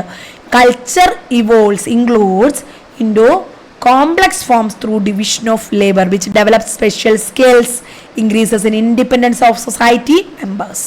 അതായത് പല രീതിയിൽ പല തരത്തിൽ കോംപ്ലക്സ് ഫോംസിലും സ്പെഷ്യൽ സ്കിൽസിൻ്റെ ഫോമിലും ഒക്കെ ഇത് കാണപ്പെടുന്നു. Next one, it fulfil needs. ഇതെന്ത് ചെയ്യുന്നു? നമ്മുടെ കൾച്ചർ എന്ന് പറഞ്ഞാൽ മലയാളത്തിൽ എന്താണ്? നമ്മുടെ സംസ്കാരം, ഇന്ത്യൻ സംസ്കാരം, ഹിന്ദു സംസ്കാരം, ഹൈന്ദവ സംസ്കാരം, ക്രൈസ്തവ സംസ്കാരം എന്നൊക്കെ പറഞ്ഞ് കേട്ടിട്ടില്ല? അത് തന്നെയാണ് നമ്മുടെ സംസ്കാരം. ഫുൾഫിൽ നമ്മുടെ ആവശ്യകതകൾ നിറവേറ്റുന്നതും കൂടെയാണ് കൾച്ചർ എന്ന് പറയുന്നത്. Culture fulfils those ethical and social needs that are ends in themselves. നമ്മളിൽ തന്നെ ഒതുങ്ങുന്ന പല നമ്മുടെ എത്തിക്കൽ നീഡ്സും സോഷ്യൽ നീഡ്സും ഫുൾഫിൽ ചെയ്യാൻ ആര് സഹായിക്കുന്നു? നമ്മുടെ കൾച്ചർ നമ്മളെ സഹായിക്കുന്നു. Social habits form A part of culture. നമ്മുടെ സാമൂഹ്യമായിട്ടുള്ള രീതികൾ, സാമൂഹ്യ രീതികൾ, നമ്മുടെ ഹാബിറ്റ്സ് എന്ന് പറയുന്നത് നമ്മുടെ കൾച്ചറിൻ്റെ പാർട്ടാണ്. Okay, next, idealistic. When we talk about culture, we have in mind those ideal pattern or norms of behavior according to which members of the society attempt to conduct themselves. These ideal norms and patterns gain acceptance in the society. അതായത് നമുക്ക് idealistic എന്ന് പറഞ്ഞാൽ എല്ലാവരും അംഗീകരിക്കുന്നതായിരിക്കണം. മറ്റുള്ളവർക്ക് ദോഷകരമായിട്ടുള്ള നമ്മുടെ culture നമുക്കൊരിക്കലും കൊണ്ടു നടക്കാൻ പറ്റില്ല. It should be idealistic and acceptable by the society. Okay, അതുപോലെ culture integrates elements. Every culture has an order and a system. It various parts are integrated with each other. അതിന് പലതരത്തിലുള്ള എലമെന്റ്സുകൾ ഉണ്ട്. ഓരോ തരത്തിലുള്ള വലുതും ചെറുതുമായിട്ടുള്ള പല എലമെന്റ്സ് ഈ നമ്മുടെ കൾച്ചറിനകത്ത് വരുന്നുണ്ട്. അതിൽ ഒരു എലമെൻ്റാണ് ലാംഗ്വേജ് എന്ന് പറയുന്നത്. Language is A chief vehicle. വളരെ പ്രാധാന്യമുള്ളതാണ്. സംസ്കാരത്തിൽ ഏറ്റവും ഇമ്പോർട്ടൻ്റ് ആയിട്ടുള്ള ഒന്നാണ് ലാംഗ്വേജ് എന്ന് പറയുന്നത്. ഇന്ത്യ, കേരളം, മലയാളി, കർണാടക, അല്ലെങ്കിൽ UP, അല്ലെങ്കിൽ ഡൽഹി എന്ന് പറഞ്ഞാൽ അവിടെ നമുക്ക് നമ്മുടെ സംസ്കാരം തുടർന്നു കൊണ്ടുപോകണമെങ്കിൽ എന്ത് വേണം? നമുക്ക് നമ്മുടെ ലാംഗ്വേജ് വേണം. നമുക്ക് നേടാനും അടുത്ത തലമുറയ്ക്ക് പകർന്നു കൊടുക്കാനും എല്ലാത്തിനും എന്ത് വേണം? ലാംഗ്വേജ് വേണം. So that also another categories of culture. Another one, social. Next characteristic is social. Although individuals take some part in its transmission and communication, culture is a social rather than individual in nature. അതായത് സംസ്കാരം എന്ന് പറയുന്നത് എനിക്ക് മാത്രമായിട്ടൊരു സംസ്കാരം ഉണ്ടെന്ന് ഒരിക്കലും വ്യക്തിക്ക് എൻ്റെ സംസ്കാരമാണ്, പക്ഷെ അത് എൻ്റെത് മാത്രമല്ല, അതൊരു സമൂഹത്തിൻ്റെതാണ്. ഓക്കെ, പകർന്നു കൊടുത്ത് നമ്മൾ കമ്മ്യൂണിക്കേറ്റ് ചെയ്ത് ഒരു ഗ്രൂപ്പിന് മൊത്തത്തിലുള്ളതാണ് ഒരു സംസ്കാരമെന്ന് പറയുന്നു. ഒരു മനുഷ്യന് മാത്രമായിട്ട് ഐസോലേറ്റ് ചെയ്ത് ഒരു സംസ്കാരം ക്രിയേറ്റ് ചെയ്യാൻ പറ്റില്ല. Man can not create or generate culture in isolation. അയാൾക്ക് മാത്രമായിട്ട് ഒരു കൾച്ചർ ഉണ്ടാക്കാൻ പറ്റില്ല. Next one, അഡാപ്റ്റേറ്റീവ്. കൾച്ചർ എന്ന് പറഞ്ഞാൽ എന്താണ്? അഡാപ്റ്റേറ്റീവ് ആണ്, അഡ്ജസ്റ്റിംഗ് ആണ്. And environment changes so does culture. അതായത് നമ്മുടെ കൾച്ചർ നമ്മുടെ സമൂഹത്തിൽ ഉണ്ടാകുന്ന മാറ്റത്തിനനുസരിച്ച് ഓരോരോ മാറ്റങ്ങൾ അതിനനുസരിച്ച് ഉണ്ടാകുന്നു. കണ്ടിന്യൂസ്ലി കോൺസ്റ്റന്റ് ട്രാൻസ്ഫോർമേഷൻ സംഭവിക്കുന്നു. Constantly adapted to the external forces.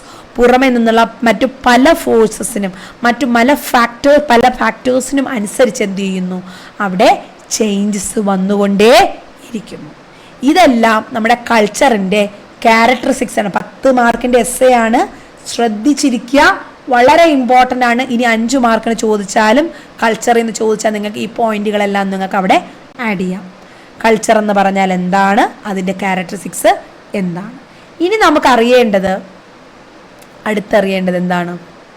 റിലേഷനിൽ അടുത്ത് നമ്മൾ പഠിക്കാൻ പോകുന്നത് ഇൻഫ്ലുവൻസ് ഓൺ ഹെൽത്ത് ആണ്. ഞാൻ എല്ലാ പോർഷൻസും ഇവിടെ എക്സ്പ്ലെയിൻ ചെയ്യുന്നില്ല.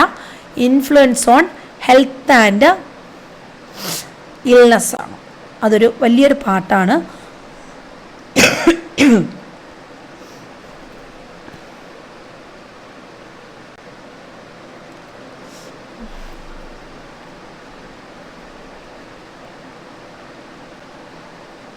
ഫങ്ഷൻസ് ഓഫ് കൾച്ചറൊക്കെ വായിച്ചു വെച്ചേക്കുക, വളരെ ഇമ്പോർട്ടൻ്റ് ആണ്.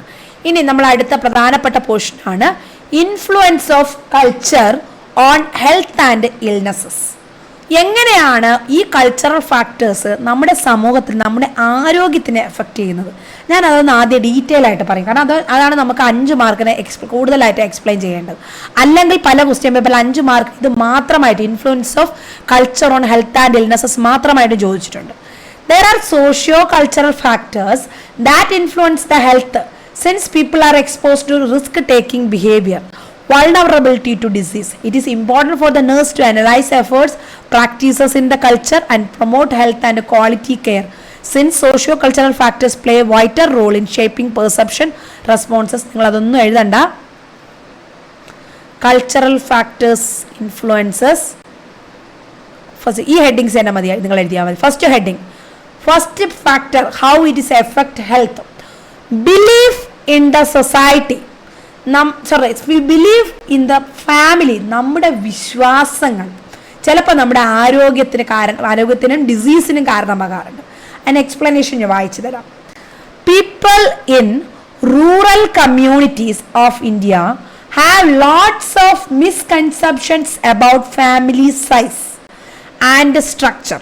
നമ്മുടെ ഫാമിലി സൈസിനെ കുറിച്ചും ഫാമിലി എന്താ പറയുക സ്ട്രക്ചറിനെ കുറിച്ചും ഇന്ത്യയിലുള്ള ആൾക്കാർക്ക്, എക്സ്പെഷ്യലി റൂറൽ കമ്മ്യൂണിറ്റിയിലുള്ള ആൾക്കാർക്ക് എന്തുണ്ട്? തെറ്റായ ഒരുപാട് ധാരണകളുണ്ട്. People believe that children are born by God's gift. ദൈവത്തിൻ്റെ സമ്മാനമാണ്, ദൈവത്തിൻ്റെ അനുഗ്രഹമാണ് ഓരോ കുട്ടിയും. റിയലി ദൈവം അനുഗ്രഹിച്ച് തരുന്നതാണ്. പക്ഷേ ദൈവം അനുഗ്രഹിച്ച് തരുന്നു എന്ന് പറഞ്ഞിട്ട് കൺട്രോൾ ഇല്ലാതെ ഇങ്ങനെ പെറ്റുകൂട്ടിക്കൊണ്ടിരിക്കാൻ പാടുണ്ടോ? ഇല്ല. വിദ്യാഭ്യാസമില്ലാത്ത ആൾക്കാർക്ക് അങ്ങനെ ഒരു തെറ്റിദ്ധാരണയുണ്ട്. It will effect your family economically, health wise also. Both സാമ്പത്തികമായിട്ടും ആരോഗ്യപരമായിട്ടും അത് എഫക്ട് ചെയ്യും. കുട്ടികളുടെ എണ്ണം കൂടിക്കൊണ്ടിരിക്കുന്നതോറും ആവശ്യത്തിന് വേണം, ഇല്ല എന്ന് പറയുന്നില്ല. Wealth of the family is determined by birth of the child. ചില ആൾക്കാർ ഒരു വിശ്വാസമുണ്ട്, വീട്ടിൽ ധനം വന്നു കയറുന്നത് ഓരോ കുട്ടികൾ ജനിക്കുമ്പോഴാണ്. അപ്പോൾ പുതിയ പുതിയ കുട്ടികൾ ജനിച്ചു കഴിഞ്ഞാൽ പുതിയ പുതിയ ധനം വരുമെന്ന് പറഞ്ഞ് വീണ്ടും പ്രസവിക്കുന്നവരുണ്ട്. അതുപോലെ ആൺകുട്ടികൾ ഉണ്ടായിക്കഴിഞ്ഞാൽ അത് കുടുംബത്തിന് വലിയൊരു അഭിമാനത്തിലോട്ട് കൊണ്ടെത്തിക്കും എന്ന തെറ്റിദ്ധാരണയുള്ളവർക്ക്, ചെറിയ പെൺകുട്ടികൾക്ക് വിലയില്ലാതെ പോകുന്ന പെൺകുട്ടികൾ വേണ്ടാത്ത ഫാമിലികൾ, അതുമെല്ലാം എന്തിനാണ് പോപ്പുലേഷൻ കൂട്ടുകയാണ് ചെയ്യുന്നത്. ഫാമിലിയിലുള്ള അമ്മമാരുടെ, സ്ത്രീകളുടെ ഹെൽത്തിനെ അത് ബാധിക്കുകയാണ് ചെയ്യുന്നത്. കുട്ടികൾക്ക് പ്രോപ്പർ ന്യൂട്രീഷൻ കിട്ടാതെ വരുന്നു. കുഞ്ഞുങ്ങളുടെ എണ്ണമേ കൂടുന്നുള്ളൂ, വീട്ടിലെ സാമ്പത്തിക സ്ഥിതി കൂടുന്നില്ല, ആരോഗ്യമില്ല, ഭക്ഷണമില്ല, പോവർട്ടി, മാൽ ന്യൂട്രീഷൻ, അമ്മമാർക്ക് സിവിയർ അനീമിയ, അമ്മമാർ ഹെൽത്ത് വൈസ് പിന്നോട്ട് പോകുന്നു. ജനിക്കുന്ന കുട്ടികൾ ലോ ബർത്ത് വെയിറ്റ്, ആവശ്യത്തിനുള്ള വെയിറ്റ് ഇല്ല, മരണനിരക്ക് കുട്ടികളിൽ കൂടുന്നു. ഇതെല്ലാം എന്താണ്? വീടുകളിലുള്ള മതപരമായിട്ട് നമ്മുടെ അറിവില്ലായ്മ, ലാക്ക് ഓഫ് എഡ്യൂക്കേഷൻ കാരണം ഉണ്ടാകുന്ന ബിലീഫ്സ് കാരണം ഉണ്ടാകുന്നതാണ്. ഓക്കെ, രണ്ടാമത്തത് സെക്സ് ആൻഡ് മാരേജ്. രണ്ടാമത്തെ ഫാക്ടറാണ് sex and marriage. Sexual customs and practices very among different ethnic groups. For example, Muslims have religious restrictions on performing orogenital sex, especially at the time of menstruation. Similarly, Orthodox Jews are prohibited to have intercourse during menstruation, even 7 days after completion of menstruation. അതായത് menstruation ഉള്ള സമയത്ത് sexual intercourse പാടില്ല എന്നുള്ള ഒരു വിശ്വാസം. അതിന് ചില ഗുണങ്ങളുമുണ്ട്, ദോഷങ്ങളുമുണ്ട്. ദോഷമൊന്നുമില്ല, പക്ഷെ ഗുണം എന്ന് പറയുന്നത് എന്താണ്? അവിടെ ഇൻഫെക്ഷ്യസ് ഡിസോർഡേഴ്സ് വളരെയധികം കുറയും. അതായത് മെൻസ്ട്രേഷനുള്ള സമയത്ത് സെക്ഷൽ പ്രാക്ടീസസ് വരാതെ വരുമ്പോൾ അവിടെ ഹൈജീൻ ആകുകയും, അപ്പോൾ എന്ത് ചെയ്യുന്നു? അവിടെ ഇൻഫെക്ഷൻസ് വരാതിരിക്കുകയും ചെയ്യുന്നു. അങ്ങനത്തെ പ്രാക്ടീസസ് ചെയ്യുന്ന ആൾക്കാർ എന്ത് ചെയ്യുന്നു? അവർക്ക് ഇൻഫെക്ഷ്യസ് ഓറോജെനിറ്റൽ ഇൻഫെക്ഷൻസ് ഉണ്ടാകുന്നു. അതുപോലെ തന്നെ പോളിയാൻഡ്രി, പോളിഗൈനി, പോളിഗമി ഇങ്ങനെയുള്ള marriages, multiple partners, multiple sexual relationship, multiple ladies or multiple gents, okay, ഇതൊക്കെ എന്ത് ചെയ്യുന്നു? അവിടെ പലതരത്തിലുള്ള ഡിസീസസ്, ഓക്കെ, ഇന്നും നമ്മൾ ഇതിവിടെ തന്നെ മെൻഷൻ ചെയ്തിട്ടുണ്ടോ? നീലഗിരി ഹിൽസിലെ Nairs of Malabar host in കേരളയിലുള്ള സ്ത്രീകൾ അവിടെ എന്ത് ചെയ്യുന്നു? അവിടെ പോളി ആൻഡ്രി ഇപ്പോഴും ഉണ്ട് എന്നാണ് ഇതിനകത്ത് എഴുതിയിരിക്കുന്നത്. ഉണ്ടോ എന്ന് എനിക്കറിയത്തില്ല. അപ്പോൾ ഇന്നും നമ്മുടെ സമൂഹത്തിൽ പലയിടങ്ങളിലും ഇതുപോലെയുള്ളത് നടക്കുന്നുണ്ട്. അപ്പോൾ എന്ത് ചെയ്യും? ഒരാൾക്കുള്ള അസുഖങ്ങൾ അടുത്ത ഒരാളിൽ പോകുന്നു. അപ്പോൾ ഇങ്ങനെയുള്ള ഹെൽത്ത് എഫക്റ്റ് ചെയ്യുന്ന കാര്യങ്ങൾ ഉണ്ടാവുന്നു. ഓക്കെ, അതുപോലെ മെറ്റേണൽ ആൻഡ് ചൈൽഡ് ഹെൽത്ത്, അതും കൾച്ചറുമായിട്ട് റിലേറ്റ് ചെയ്ത് വരുന്ന ഒരു ഡിസീസാണ്, ഒരു ഹെൽത്ത് ഇഷ്യൂ ആണ്, കൾച്ചറുമായിട്ട് റിലേറ്റ് ചെയ്ത് വരുന്നതാണ്. അത് നിങ്ങൾക്ക് 10 മാർക്കിൻ്റെ ക്വസ്റ്റ്യൻസ് നിങ്ങൾക്ക് 5 പേജ് വരെ മാക്സിമം എഴുതാം. പക്ഷേ സോഷ്യോളജിയിൽ 5 പേജ് വരെ എക്സ്പ്ലെയിൻ ചെയ്യാൻ നിന്നേക്കാൻ നിങ്ങൾക്കൊണ്ട് നടക്കില്ല. മിനിമം ഒരു 4 പേജെങ്കിലും, 3-4 പേജ് നിങ്ങൾക്ക് എക്സ്പ്ലെയിൻ ചെയ്യാൻ പറ്റിയാൽ എഴുതുക. Okay, maternal and child health. There are lots of customs and beliefs about maternal and child health care, some of which are good, some of which are bad, not much important. Some of good customs are prolonged breastfeeding. ചിലരെന്ത് ചെയ്യുന്നു? ചിലരുടെ വിശ്വാസമാണ് എന്തെന്ന് പറയുന്നത്, നന്നായിട്ട് ഒരുപാട് നാളുകൾ, ഒരു 5, 6, 7, 8 വയസ്സ് വരെയൊക്കെ ബ്രസ്റ്റ് ഫീഡ് ചെയ്യുക എന്നുള്ളത്. അപ്പോൾ അത്രയും കാലമൊന്നും കൊടുക്കരുത് കുട്ടികൾ. കാരണം കുട്ടികൾ നല്ല അറിവ് വച്ചതിന് ശേഷം ബ്രസ്റ്റ് ഫീഡിങ് കൊടുത്തു കഴിഞ്ഞാൽ കുട്ടികളുടെ സ്വഭാവ രീതികളിലൊക്കെ വ്യത്യാസം വരും. അത്രയും വേണ്ട, ഒരു 3 വയസ്സ് വരെ 3.5 വയസ്സ് വരെയൊക്കെ നമുക്ക് പാല് കൊടുക്കാം മാക്സിമം വേണമെങ്കിൽ. അതെന്ത് ഗുണമുണ്ടാക്കും? ഹെൽത്തിനെ അതെങ്ങനെ എഫക്റ്റ് ചെയ്യും? അത് ഇമ്പ്രൂവ് ചെയ്യും നമ്മുടെ ഇമ്മ്യൂണിറ്റി പവറിനെ, നമ്മുടെ സ്ട്രെങ്ത്, നമ്മുടെ പ്രതിരോധ ശക്തി. കാരണം നമ്മുടെ അമ്മയിൽ നിന്ന് ബ്രസ്റ്റ് മിൽക്കിൽ എന്തുണ്ട്? ഇമ്മ്യൂണോഗ്ലോബുലിൻ ഒരുപാട് കൂടുതലാണ്. അപ്പോൾ നമുക്ക് പ്രതിരോധ ശക്തി കുട്ടികൾക്ക് രോഗപ്രതിരോധ ശക്തി കൂടുന്നു. അതുപോലെ ഓയിൽ ബാത്ത് കൊടുക്കുന്നു, കുട്ടികളുടെ സ്കിൻ ഇമ്പ്രൂവ് ചെയ്യും. അഴുക്കുകളെല്ലാം അതിലുള്ള വെള്ളത്തിനകത്ത് അമ്നിയോട്ടിക് ഫ്ലൂയിഡിനകത്ത്, അമ്മയുടെ വയറ്റിനകത്തുള്ള ഫ്ലൂയിഡിനകത്ത് കിടന്ന അതെല്ലാം ഉണങ്ങി പിടിച്ചിരിക്കുന്ന അഴുക്കുകളെല്ലാം പോയി സ്കിൻ ഇൻഫെക്ഷൻസ് ഒന്നും വരാതെ സ്കിന്നൊക്കെ വളരെ സോഫ്റ്റായി അതിങ്ങനെ കാലൊക്കെ പിടിച്ചു വിടുന്നുണ്ട്. കുഞ്ഞിൻ്റെ കാലൊക്കെ നന്നായിട്ട് നീണ്ട് നല്ല നിവർന്ന് ബോൺ ഗ്രോത്ത് ഒക്കെ വരുന്നതിനൊക്കെ സഹായിക്കുന്നു. അതുപോലെ സൺലൈറ്റിൽ ചില ആചാരങ്ങളെ പ്രകാരമായിട്ട് നമ്മൾ സൺലൈറ്റിൽ കുഞ്ഞുങ്ങളെ കൊണ്ടുവയ്ക്കാറുണ്ട്. പക്ഷേ കൾച്ചറിൻ്റെ ഭാഗമാണത്. പക്ഷേ അതിനെന്ത് ഗുണമുണ്ട്? നമുക്ക് വിറ്റാമിൻ ഡി കിട്ടും. അതുപോലെ ജോണ്ടിസ് വരാതിരിക്കാനും ജോണ്ടിസ് വന്നാൽ അത് കുറയാനും ഒക്കെ വളരെ നല്ലതാണ് സൺലൈറ്റ് എക്സ്പോഷർ. അതുപോലെ ചിലർ കൊളസ്ട്രം കുഞ്ഞുങ്ങൾക്ക് കൊടുക്കാറില്ല. എന്താണ് കൊളസ്ട്രം? ബ്രസ്റ്റ് മിൽക്കിൽ ആദ്യം എക്സ്പ്രസ് ചെയ്യുന്ന കട്ടിയുള്ള മഞ്ഞ കളറുള്ള മിൽക്കിനെയാണ് കൊളസ്ട്രം എന്ന് പറയുന്നത്. ഇത് കുഞ്ഞുങ്ങൾക്ക് കൊടുക്കണം. കാരണം ഇതിലെന്തുണ്ട്, ഇതിനകത്ത് ഇമ്മ്യൂണോഗ്ലോബിൻ വളരെയധികം കൂടുതലുള്ളതാണ്. അപ്പോൾ അതുകൊണ്ട് ഇത് കുഞ്ഞുങ്ങൾക്ക് കൊടുക്കണം. ചിലർ കസ്റ്റംസ്, ഒരു ബാഡ് കസ്റ്റംസ് ആയിട്ട് ഈ കൊളസ്ട്രോൾ കുഞ്ഞുങ്ങൾക്ക് കൊടുക്കാതെ ഇരിക്കും. അതുപോലെ പപ്പായ, മിൽക്ക്, ഫിഷ്, എഗ്ഗ്, മീറ്റ് ഇതെല്ലാം പ്രഗ്നൻസി പീരീഡ്, ലാക്ടേറ്റം പീരീഡ് കൊടുക്കില്ല. കാരണം അവിടെ സ്മെല്ല് വരുമെന്ന് വെച്ചിട്ട് പറഞ്ഞ് കൊടുക്കത്തില്ല. പക്ഷെ അങ്ങനെ ചെയ്യരുത്. കാരണം അവർ ബ്ലീഡിങ് ഉള്ള സമയം അല്ലെങ്കിൽ കുഞ്ഞുങ്ങൾ വയറ്റിൽ വളരുന്ന സമയം എന്ന് പറയുമ്പോൾ ആരോഗ്യപരമായിട്ടുള്ള ഭക്ഷണങ്ങൾ കഴിക്കണം. അയൺ റിച്ച് ആയിട്ടുള്ള, അല്ലെങ്കിൽ എന്താ പറയുക, ഗ്രീൻ ലീഫി വെജിറ്റബിൾസ്, പ്രോട്ടീൻസ് ഉള്ളത്, ഫിഷ് ഉള്ളത്, ഡയറി പ്രോഡക്ട്സ്, ഇതൊക്കെ ഫ്രൂട്ട്സ് ഇതൊക്കെ കൂടുതൽ കഴിക്കണം. അപ്പം അങ്ങനെ കസ്റ്റംസിൻ്റെ പ്രാക്ടീസായിട്ട് അല്ലെങ്കിൽ കൾച്ചറിൻ്റെ എഫക്റ്റ് കൊണ്ട് ഇങ്ങനെ നല്ല പ്രാക്ടീസസ് കൊണ്ട് തെറ്റായ പ്രാക്ടീസസ് ചിലപ്പോൾ നടക്കാറുണ്ട്. ഓക്കെ, അപ്പോൾ ഇതൊക്കെ നമ്മുടെ മെറ്റേണൽ ചൈൽഡ് ഹെൽത്തിനെ എഫക്റ്റ് ചെയ്യുന്നത്, ഇത് ഹെൽത്തിനെ എഫക്റ്റ് ചെയ്യുന്നത്. ഇതിങ്ങനെ ഓരോ ഹെഡിങ് ആയിട്ടിട്ട് നിങ്ങൾ എഴുതണം. അതുപോലെ religious restrictions in food habits, അത് ഞാൻ ഓൾറെഡി പറഞ്ഞു തരേണ്ട കാര്യമില്ല, നിങ്ങൾക്ക് എല്ലാവർക്കും അറിയാവുന്നതാണ്. ചില ഏരിയകളിൽ എന്തുണ്ട്, ബീഫ് കഴിക്കാറില്ല, കൗവിനെ കൊന്നിട്ട് അതിൻ്റെ മാംസം ഭക്ഷിക്കാറില്ല, അവരുടെ വിശ്വാസമാണ്.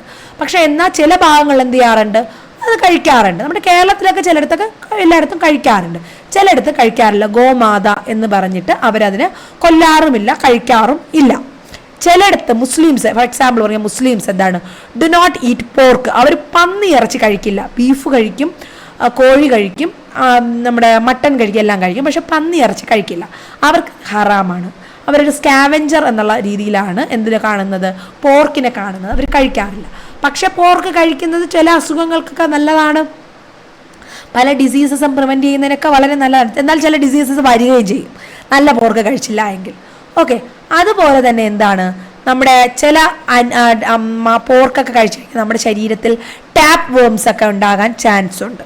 അതും ചില ആഹാര രീതിയിൽ. ചില ബ്രാഹ്മണർക്ക് എന്ത് ചെയ്യാറുണ്ട്, അവർ നോൺ വെജ് കഴിക്കാറില്ല, അതും അവരുടെ ആഹാര രീതിയാണ്. അതും എന്ത് ചെയ്യാറുണ്ട്, കൾച്ചറൽ പ്രാക്ടീസസിൽ വരുന്നത്. അതെന്ത് ചെയ്യുന്നു, അവർക്ക് പ്രോട്ടീൻ ഡെഫിഷ്യൻസി വരുന്നതിന് കാരണമാകുന്നു. കാരണം മീറ്റിലും നമുക്ക് നോൺ വെജിൽ നിന്ന് കിട്ടുന്ന പല ന്യൂട്രിയൻസും എന്തിൽ കിട്ടില്ല, നമ്മുടെ വെജിറ്റേറിയൻ ഫുഡിൽ നമുക്ക് കിട്ടത്തില്ല. അപ്പോൾ അങ്ങനെ അവിടെ അവർക്ക് പലതരത്തിലുള്ള ന്യൂട്രീഷണൽ ഡെഫിഷ്യൻസി ഡിസോർഡേഴ്സ് ഉണ്ടാകുന്നു. ഓക്കെ, അങ്ങനത്തെ. പിന്നെ നമ്മുടെ ഡ്രസ്സിങ് രീതി, പേഴ്സണൽ ഹാബിറ്റ്സിൽ വരുന്നത് പർദ സിസ്റ്റം. മുസ്ലിംസ് എന്ത് ചെയ്യുന്നു, അവർ കംപ്ലീറ്റ്ലി മുഖത്തെ കണ്ണ് മാത്രം പുറത്ത് കാണിച്ചിട്ട് പർദ ധരിക്കുന്നു. അവർ കസ്റ്റംസിൻ്റെ, അവർ കൾച്ചറിൻ്റെ ഭാഗമാണ്. പക്ഷെ അവർക്ക് എന്ത് പ്രശ്നം ഉണ്ടാകാം, they are prone to get vitamin D deficiency, അല്ലെ? അതുപോലെ ഹൈപ്പോപ്ലേഷ്യ ഓഫ് ടീത്ത്, ഓസ്റ്റിയോപോറോസിസ്, ഇതുപോലെയുള്ള സ്കിൻ ഡിസീസസും ബോൺ ഡിസീസസും കൊണ്ട് ഉണ്ടാകാനുള്ള ചാൻസ് വളരെ കൂടുതലാണ്. പക്ഷേ അവർക്ക് എന്തിനുള്ള ചാൻസ് കുറവാണ്, നമ്മുടെ സ്കിൻ ക്യാൻസർ ഉണ്ടാകാനുള്ള ചാൻസ് വളരെയധികം കുറവും ആണ്. അവിടെ vitamin D deficiency, hypoplasia of ടീത്തും ഓസ്റ്റിയോപോറോസിസ് ഉണ്ടാവുമെങ്കിലും സൺലൈറ്റ് അവർക്ക് എക്സ്പോസ് അധികം ആകാത്തത് കൊണ്ട് അവർക്ക് സ്കിൻ ക്യാൻസർ ഉണ്ടാകാനുള്ള ചാൻസ് വളരെയധികം കുറവാണ്. അതുപോലെ തന്നെ ട്യൂബർക്ലോസിസ് പോലെയുള്ള വായുവിലൂടെ പകരുന്ന പല ഡിസീസസും വളരെ കുറവും ആണ്. ഓക്കെ, അതുപോലെ പിന്നെ സ്മോക്കിംഗ് ആൻഡ് ആൽക്കഹോളിസം, ചിലരുടെ ചില കസ്റ്റംസിൻ്റെ രീതിയാണ് സ്മോക്കിങ്ങും alcoholism. It will harm our health. Tobacco consumption, alcohol consumption എന്ത് ചെയ്യുന്നു, നമ്മുടെ ശരീരത്തിനെ നശിപ്പിച്ചുകൊണ്ടേ ഇരിക്കും. പിന്നെ അതുപോലെ പാൻ ച്യൂവിങ്, അതും കൾച്ചറൽ പ്രാക്ടീസ്, ചില സ്ഥലങ്ങളിൽ ഒരു കൾച്ചറൽ പ്രാക്ടീസസ് ആയിട്ട് പ്രാക്ടീസ് ചെയ്യുന്നുണ്ട്. അത് നമുക്ക് പലതരത്തിലുള്ള പെരിയോഡോണ്ടൽ ഡിസീസസും ഓറൽ ഡിസീസസും സബ്മ്യൂക്കസൽ ഫൈബ്രോസിസും ഒക്കെ ഉണ്ടാക്കുന്നതിന് കാരണമാകുന്നു. അതുപോലെ ഡ്രഗ് അഡിക്ഷൻ, അതും ഉണ്ടാകാറുണ്ട്. പിന്നെ സെഡൻഡറി ലൈഫ് സ്റ്റൈൽ, ഓരോരുത്തരുടെ കസ്റ്റം എന്നുള്ള രീതിയിലാണ് ഭയങ്കരമായിട്ട് ലാവിഷ് ആയിട്ടുള്ള ജങ്ക് ഫുഡ്സ് മാത്രം കഴിക്കുന്ന അത് ഡിസീസ്. അപ്പോൾ അവരെന്ത് ചെയ്യും, അവർക്ക് കൊറോണറി ആർട്ടറി ഡിസീസസും ഹൈപ്പർ ടെൻഷനും ഡയബറ്റീസ് മെൽറ്റസും ഒക്കെ വളരെ പെട്ടെന്ന്, കാർബണേറ്റഡ് ബിവറേജസ് ഒക്കെ കുടിച്ചിട്ട് ലോട്ട് ഓഫ് ഫോസ്ഫേറ്റും ഡീമിനറലൈസേഷൻ, ബോണിൻ്റെ സ്ട്രെങ്ത് എല്ലാം കുറഞ്ഞ് ഓസ്റ്റിയോപോറോസിസ് ഒക്കെ വരികയും ഒക്കെ വരുന്നു. അതുപോലെ വായ്ക്കകത്ത് ചില ഡിസീസസ് ഉണ്ടാവുകയും മൗത്തിൽ അൾസറുകൾ ഉണ്ടാവുകയും ഡ്രൈ മൗത്ത് ഉണ്ടാവുകയും ഒക്കെ ചെയ്യും. ക്ലിയർ? അപ്പോൾ ഇങ്ങനെയാണ് പല രീതികളിൽ നമ്മുടെ കൾച്ചർ നമ്മുടെ ഹെൽത്തിനെ അല്ലെങ്കിൽ നമ്മുടെ ഡിസീസിനെ എഫക്റ്റ് ചെയ്യുക. അപ്പോൾ നിങ്ങൾ ഇതുപോലെ ഓരോ ഹെഡിങ്സും എഴുതി, നിങ്ങൾ ഇതത്രയും വിശദീകരിക്കേണ്ട, പക്ഷേ അറ്റ്ലീസ്റ്റ് ഒരു 2-3 സെൻറ്റൻസ് എല്ലാ ഹെഡിങ്സിലും belief in family, sex and marriage, maternal and child health, religious restrictions, food habits, personal ഹാബിറ്റ്സിൽ purdah system, smoking and alcoholism, paan ട്യൂബിങ് as a custom, drug addiction, sedentary life style, ഇതെല്ലാം എഴുതുക. ക്ലിയർ? ഇത്രയും കാര്യങ്ങൾ നന്നായിട്ട് എഴുതി കഴിഞ്ഞാൽ നിങ്ങൾക്ക് 10 മാർക്കിന് 9 മാർക്ക് ഞാൻ ആ പറഞ്ഞതുപോലെ നിങ്ങൾ ക്യാരക്ടറിസ്റ്റിക്സ് ഒരു ഫ്ലോ ചാർട്ടിൻ്റെ എന്തെങ്കിലും രീതിയിൽ അറേഞ്ച് ചെയ്ത് ആദ്യം ഒരു ഇൻട്രൊഡക്ഷൻ കൊടുത്ത് ഡെഫിനിഷൻ കൊടുത്ത് അത് ക്യാരക്ടറിസ്റ്റിക്സ് ഓഫ് കൾച്ചർ ഒന്ന് ഹൈലൈറ്റ് ചെയ്ത് ഒരു ഹെഡിങ് രീതിയിൽ കൊടുത്തു. അതിൽ ഓരോന്നും എടുത്ത് വിശദീകരിച്ച് അത് കഴിഞ്ഞിട്ട് നമ്മുടെ culture influence of culture on health and practices എന്നുള്ള ഹെഡിങ് കൊടുത്തു. അതിലുള്ള ഹെഡിങ്സുകളെല്ലാം ലിസ്റ്റ് ഔട്ട് ചെയ്തു. അതിൽ ഓരോ ഹെഡിങ്സും വിശദീകരിച്ചും എഴുതി കഴിഞ്ഞാൽ ആൻഡ് ലാസ്റ്റ് ഒരു ചെറിയ 2 സെൻറ്റൻസിൽ ഒരു കൺക്ലൂഷനും കൂടി ആയാൽ ഡെഫിനറ്റ്ലി 9 മാർക്ക് ഉറപ്പായിട്ട് നിങ്ങൾക്ക് കിട്ടും. ക്ലിയർ? ഓക്കെ. അപ്പോൾ ഈ ഒരു എസ്സേ നിങ്ങൾക്ക് ക്ലിയർ ആയോ? നിങ്ങൾ എഴുതില്ലേ? കൾച്ചറിനെ കുറിച്ച് ഇനി ഒരു എസ്സേ വന്ന എഴുതുമോ? ഇനി നന്നായിട്ട് ഇതൊന്ന് വായിച്ചും കൂടെ നിങ്ങൾ നോക്കിയാൽ മതി. നിങ്ങൾക്ക് നന്നായിട്ട് എഴുതാൻ പറ്റും.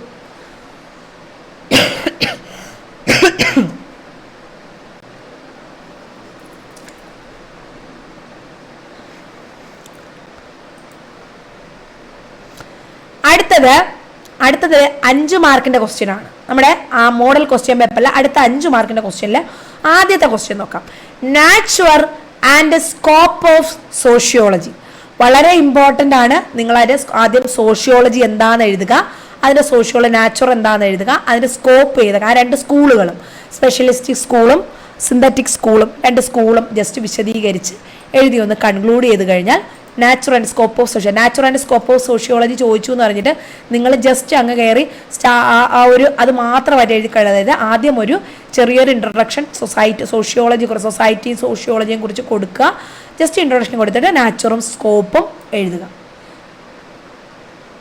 മാം ഡെയിലി ലൈവ് വേണം. ഡെയിലി ലൈവ് നടക്കത്തില്ല. എൻ്റെ പിള്ളേർക്ക് നമുക്ക് ക്ലാസ്സിൽ ബാക്കി ഇവിടെ ഒന്ന് ഫോക്കസ് ചെയ്യണം. കുട്ടികൾക്ക് ഇനി ഒരു 3 ചാപ്റ്റേഴ്സ് വീതം 3 സബ്ജക്റ്റിൽ കൂടെ എടുക്കാനുണ്ട്. എനിക്ക് അത് കൊടുക്കണം. ഞാൻ മാക്സിമം നിങ്ങളുടെ എക്സാം വരെയും ക്ലാസ്സുകൾ അറേഞ്ച് ചെയ്ത് തരാം. അവർക്കും ക്വസ്റ്റ്യൻസ് റിവൈസ് ചെയ്യണം. അതുകൊണ്ട് അത് ഞാൻ എടുക്കും. പക്ഷേ മാക്സിമം ഞാൻ ട്രൈ ചെയ്യും. ഓക്കെ. പക്ഷെ നിങ്ങൾ നിങ്ങൾ മാക്സിമം നന്നായിട്ടൊന്ന് ശ്രമിക്കുക. ഓക്കെ. ഇവിടെ സോഷ്യോളജി ആദ്യ definition, sociology is the science of society or social phenomena, അല്ലെങ്കിൽ sociology is the study of human interaction. ഇതാണ് ഞാൻ പറയുകയാണെങ്കിൽ ഇതാണ് കുറച്ചുകൂടി നല്ല definition. Sociology is the study of human interaction and interrelations conditions and consequences. Clear? എന്തൊക്കെയാണ്? Study of human interaction and interrelation in their conditions and consequences. ഇത്രയും ചേർന്ന് വരുന്നതാണ് സോഷ്യോളജി എന്ന് പറയുന്നത്. ആ ഒരു ഡെഫിനിഷൻ കൊടുക്കുക. അതിനുശേഷം നിങ്ങൾ എന്ത് ചെയ്യുക? നാച്ചുറലോട്ട് പോകുക. Nature of sociology. നാച്ചുർ എന്ന് പറഞ്ഞാൽ എന്തൊക്കെ വരും എന്നുള്ളത് അവിടെ എഴുതുക. ആ നാച്ചുർ എന്ന് പറയുമ്പോൾ അതിനകത്ത് എന്തൊക്കെ എഴുതാം? നാച്ചുർ അതിൻ്റെ രീതികൾ അല്ലെങ്കിൽ ക്യാരക്ടറിസ്റ്റിക്സ് നിങ്ങൾക്ക് എഴുതി. അപ്പോൾ ഒരു ടെക്സ്റ്റ് ബുക്കിലുള്ളത് തന്നെ എഴുതണമെന്നില്ല. ഏതെങ്കിലും ടെക്സ്റ്റ് ബുക്കിൽ നിന്ന് നിങ്ങൾ പഠിച്ചത് നിങ്ങൾക്ക് എഴുതാം. നാച്ചുർ സോഷ്യോളജി എന്ന് പറയുന്നത് കംപ്ലീറ്റ്ലി സൊസൈറ്റിയിൽ ഫിക്സ്ഡ് ആയിട്ട് സിസ്റ്റമിക് ആയിട്ടുള്ള ആളുകൾ മെയിൻറ്റെയിൻ ചെയ്യുന്ന activities, face to face interaction, അവരുടെക്കിടയിലുള്ള മൂവ്മെൻറ്റ്സ്, ഇതെല്ലാം ഫോക്കസ് ചെയ്തിട്ടുള്ളതാണ് സോഷ്യോളജിയുടെ രീതി എന്ന് പറയുന്നത്. അത് കംപ്ലീറ്റ്ലി ഇൻഡിപെൻഡൻ്റ് ആയിട്ടുള്ള പ്യുവർലി ഇൻഡിപെൻഡൻ്റ് ആയിട്ടുള്ള ഒരു സയൻസാണ്.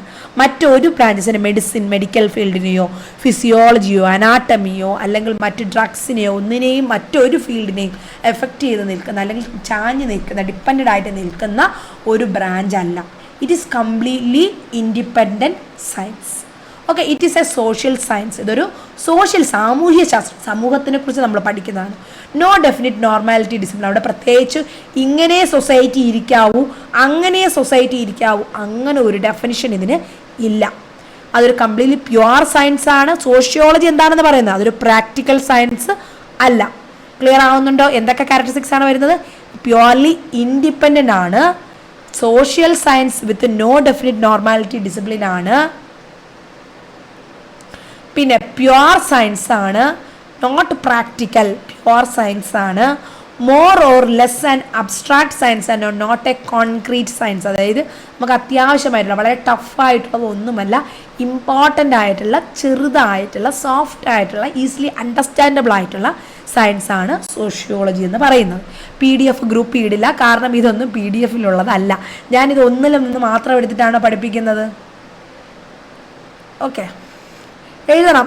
പിന്നെ നിങ്ങൾക്ക് വേണമെങ്കിൽ 5 മാർക്കിന് വേണമെങ്കിൽ ഇതിൻ്റെ ലാസ്റ്റ് നിങ്ങൾക്ക് കണ്ടന്റ് കുറവാണ് തോന്നുമെങ്കിൽ സ്കോപ്പ് ഓഫ് സോഷ്യോളജി എഴുതുക. സ്കോപ്പ് ഓഫ് സോഷ്യോളജിക്കകത്ത് 2 സ്കൂളുകളാണ് വരുന്നത്, സ്പെഷ്യലിസ്റ്റിക് അല്ലെങ്കിൽ formalistic school, synthetic school. Okay, ഈ 2 സ്കൂളും അത് ആരാണ് കൊണ്ടുവന്നത്, അതിൻ്റെ പ്രത്യേകതകൾ, സോഷ്യോളജി സ്പെഷ്യലിസ്റ്റിക് പ്രത്യേകതകൾ എഴുതുക. അതിന് ഒരുപാട് എക്സ്പ്ലനേഷൻ വേണ്ട, ഒരു 4-5 പോയിന്റ് വെച്ചിട്ട് ഓരോന്നിനും എഴുതുക. സിന്തറ്റിക് സ്കൂളിനുള്ള 2-3 പോയിന്റ് ഉണ്ട്, അത് എഴുതുക. അതിനുശേഷം വേണമെങ്കിൽ നിങ്ങൾക്ക് സോഷ്യോളജിയുടെ മെറിറ്റ്സും അഡ്വാൻറ്റേജസും ഡിസഡ്വാൻറ്റേജസും ഒരു 5 മാർക്കിന് കണക്കാക്കി കണ്ടന്റ് നിങ്ങൾ എഴുതിയില്ല എങ്കിൽ അതും കൂടെ ഒന്ന് ആഡ് ചെയ്ത് എഴുതുക. ക്ലിയർ ആവുന്നുണ്ടോ? അപ്പോൾ സോഷ്യോളജി വളരെ ഇമ്പോർട്ടൻ്റ് ആണ്. നാച്ചുറൽ സ്കോപ്പ് അത് ചിലപ്പോൾ 10 മാർക്കിനും ചോദിക്കാൻ ചാൻസ് ഉള്ള അല്ലെങ്കിൽ ചോദിച്ചിട്ടുള്ള, പണ്ട് എസ്ഐക്ക് 10 മാർക്കിനും ചോദിച്ചിട്ടുള്ള സെക്ഷനിലുള്ളതാണ്. ഇതിൻ്റെ കൂടെ റോൾ ഓഫ് നേഴ്സും കൂടെ ചേർത്ത് എന്ത് ചെയ്യും, 10 മാർക്കിന് ചോദിച്ചിട്ടുണ്ട്. Natural definition of sociology, nature of sociology, scope of sociology, role of nurse in sociology, അല്ലെങ്കിൽ importance of sociology in nursing എന്ന് പറഞ്ഞ് ചോദിച്ചു. ഇത്രയും ചേർത്ത് 10 മാർക്ക് ചോദിക്കുക. അതൊരു 10 മാർക്കിൻ്റെ എസ്സേ കൂടെ ആണ്. അപ്പം ഞാനിന്ന് ഇവിടെ പ്രധാനമായിട്ട് ക്വസ്റ്റ്യൻസ്, ഓൺവേർഡ് ക്വസ്റ്റ്യൻസ് പറഞ്ഞു തന്നു. 10 മാർക്കിൻ്റെ ഒരു എസ്സേ, കൾച്ചറിൻ്റെ എസ്സേ കംപ്ലീറ്റ് ആയി, കാരണം അത് എല്ലാവർക്കും നന്നായിട്ട് അറിഞ്ഞിരിക്കണം, കാരണം ചോദിക്കാൻ ചാൻസ് ഉള്ള ക്വസ്റ്റ്യനാണ്. അതുകൊണ്ടൊന്ന് പറഞ്ഞു തന്നു. പിന്നെ നമ്മുടെ 10 മാർക്കിൻ്റെ മറ്റൊരു എസ്സേ, 10 മാർക്കിന് 5 മാർക്കിന് ചോദിക്കാവുന്ന natural and scope of sociology, അതും ഇവിടെ ജസ്റ്റ് ഒന്ന് ചുരുട്ടി പറഞ്ഞു തന്നിട്ടുണ്ട്. അപ്പോൾ ഇത്രയും പഠിക്കുക. നിങ്ങൾ ഇത്രയും മാത്രമല്ല, തുടർന്ന് പഠിക്കുക.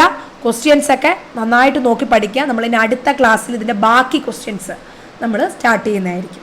ഓക്കെ, അപ്പം നമ്മളവിടെ ഇൻട്രൊഡക്ഷൻ ഒന്നുമില്ല, അത് ഡയറക്റ്റ് സമയമുള്ളപ്പോഴും ഞാൻ എന്ത് ചെയ്യാം, ക്ലാസ്സുകൾ അപ്ലോഡ് ചെയ്തേക്കാം. നിങ്ങൾ സമയമുള്ളതനുസരിച്ച് കണ്ട് പഠിക്കുക. വീഡിയോയുടെ ലിങ്ക് എല്ലാവർക്കും ഷെയർ ചെയ്യുക, കൂട്ടുകാർക്കൊക്കെ ഷെയർ ചെയ്യുക. എല്ലാവരും നന്നായിട്ട് പഠിക്കുക. ഓക്കെ, അപ്പോൾ തുടർന്ന് നിങ്ങൾ നമ്മുടെ ക്രാഷ് കോഴ്സുകളിൽ, അടുത്ത് വരുന്ന ക്രാഷ് കോഴ്സുകളിൽ എല്ലാവരും ജോയിൻ ചെയ്ത് നന്നായിട്ട് പഠിക്കുമെന്ന് വിശ്വസിക്കുന്നു. ഇനിയും നമ്മുടെ ക്ലാസ്സുകളിൽ ജോയിൻ ചെയ്യണം താല്പര്യമുള്ളവർക്ക് ജോയിൻ ചെയ്യാം. ഇനി 10-20 ദിവസമുണ്ട് ഇനി രാജീവ് ഗാന്ധി യൂണിവേഴ്സിറ്റിക്കാർക്ക്. അവർക്ക് ഇനിയുമുള്ള ധാരാളം സമയമുണ്ട്. പഠിക്കാൻ താല്പര്യമുള്ളവർക്ക് ജോയിൻ ചെയ്യാം. ഓക്കെ, അപ്പോൾ എല്ലാവരും നന്നായിട്ട് പഠിക്കാൻ. നിങ്ങളുടെ ഡൗട്ടുകളെല്ലാം നമ്മുടെ വാട്സാപ്പ് ഗ്രൂപ്പ് ഉണ്ട്, വാട്സാപ്പ് ഗ്രൂപ്പിൽ ജോയിൻ ചെയ്ത് ചോദിക്കാവുന്നതാണ്.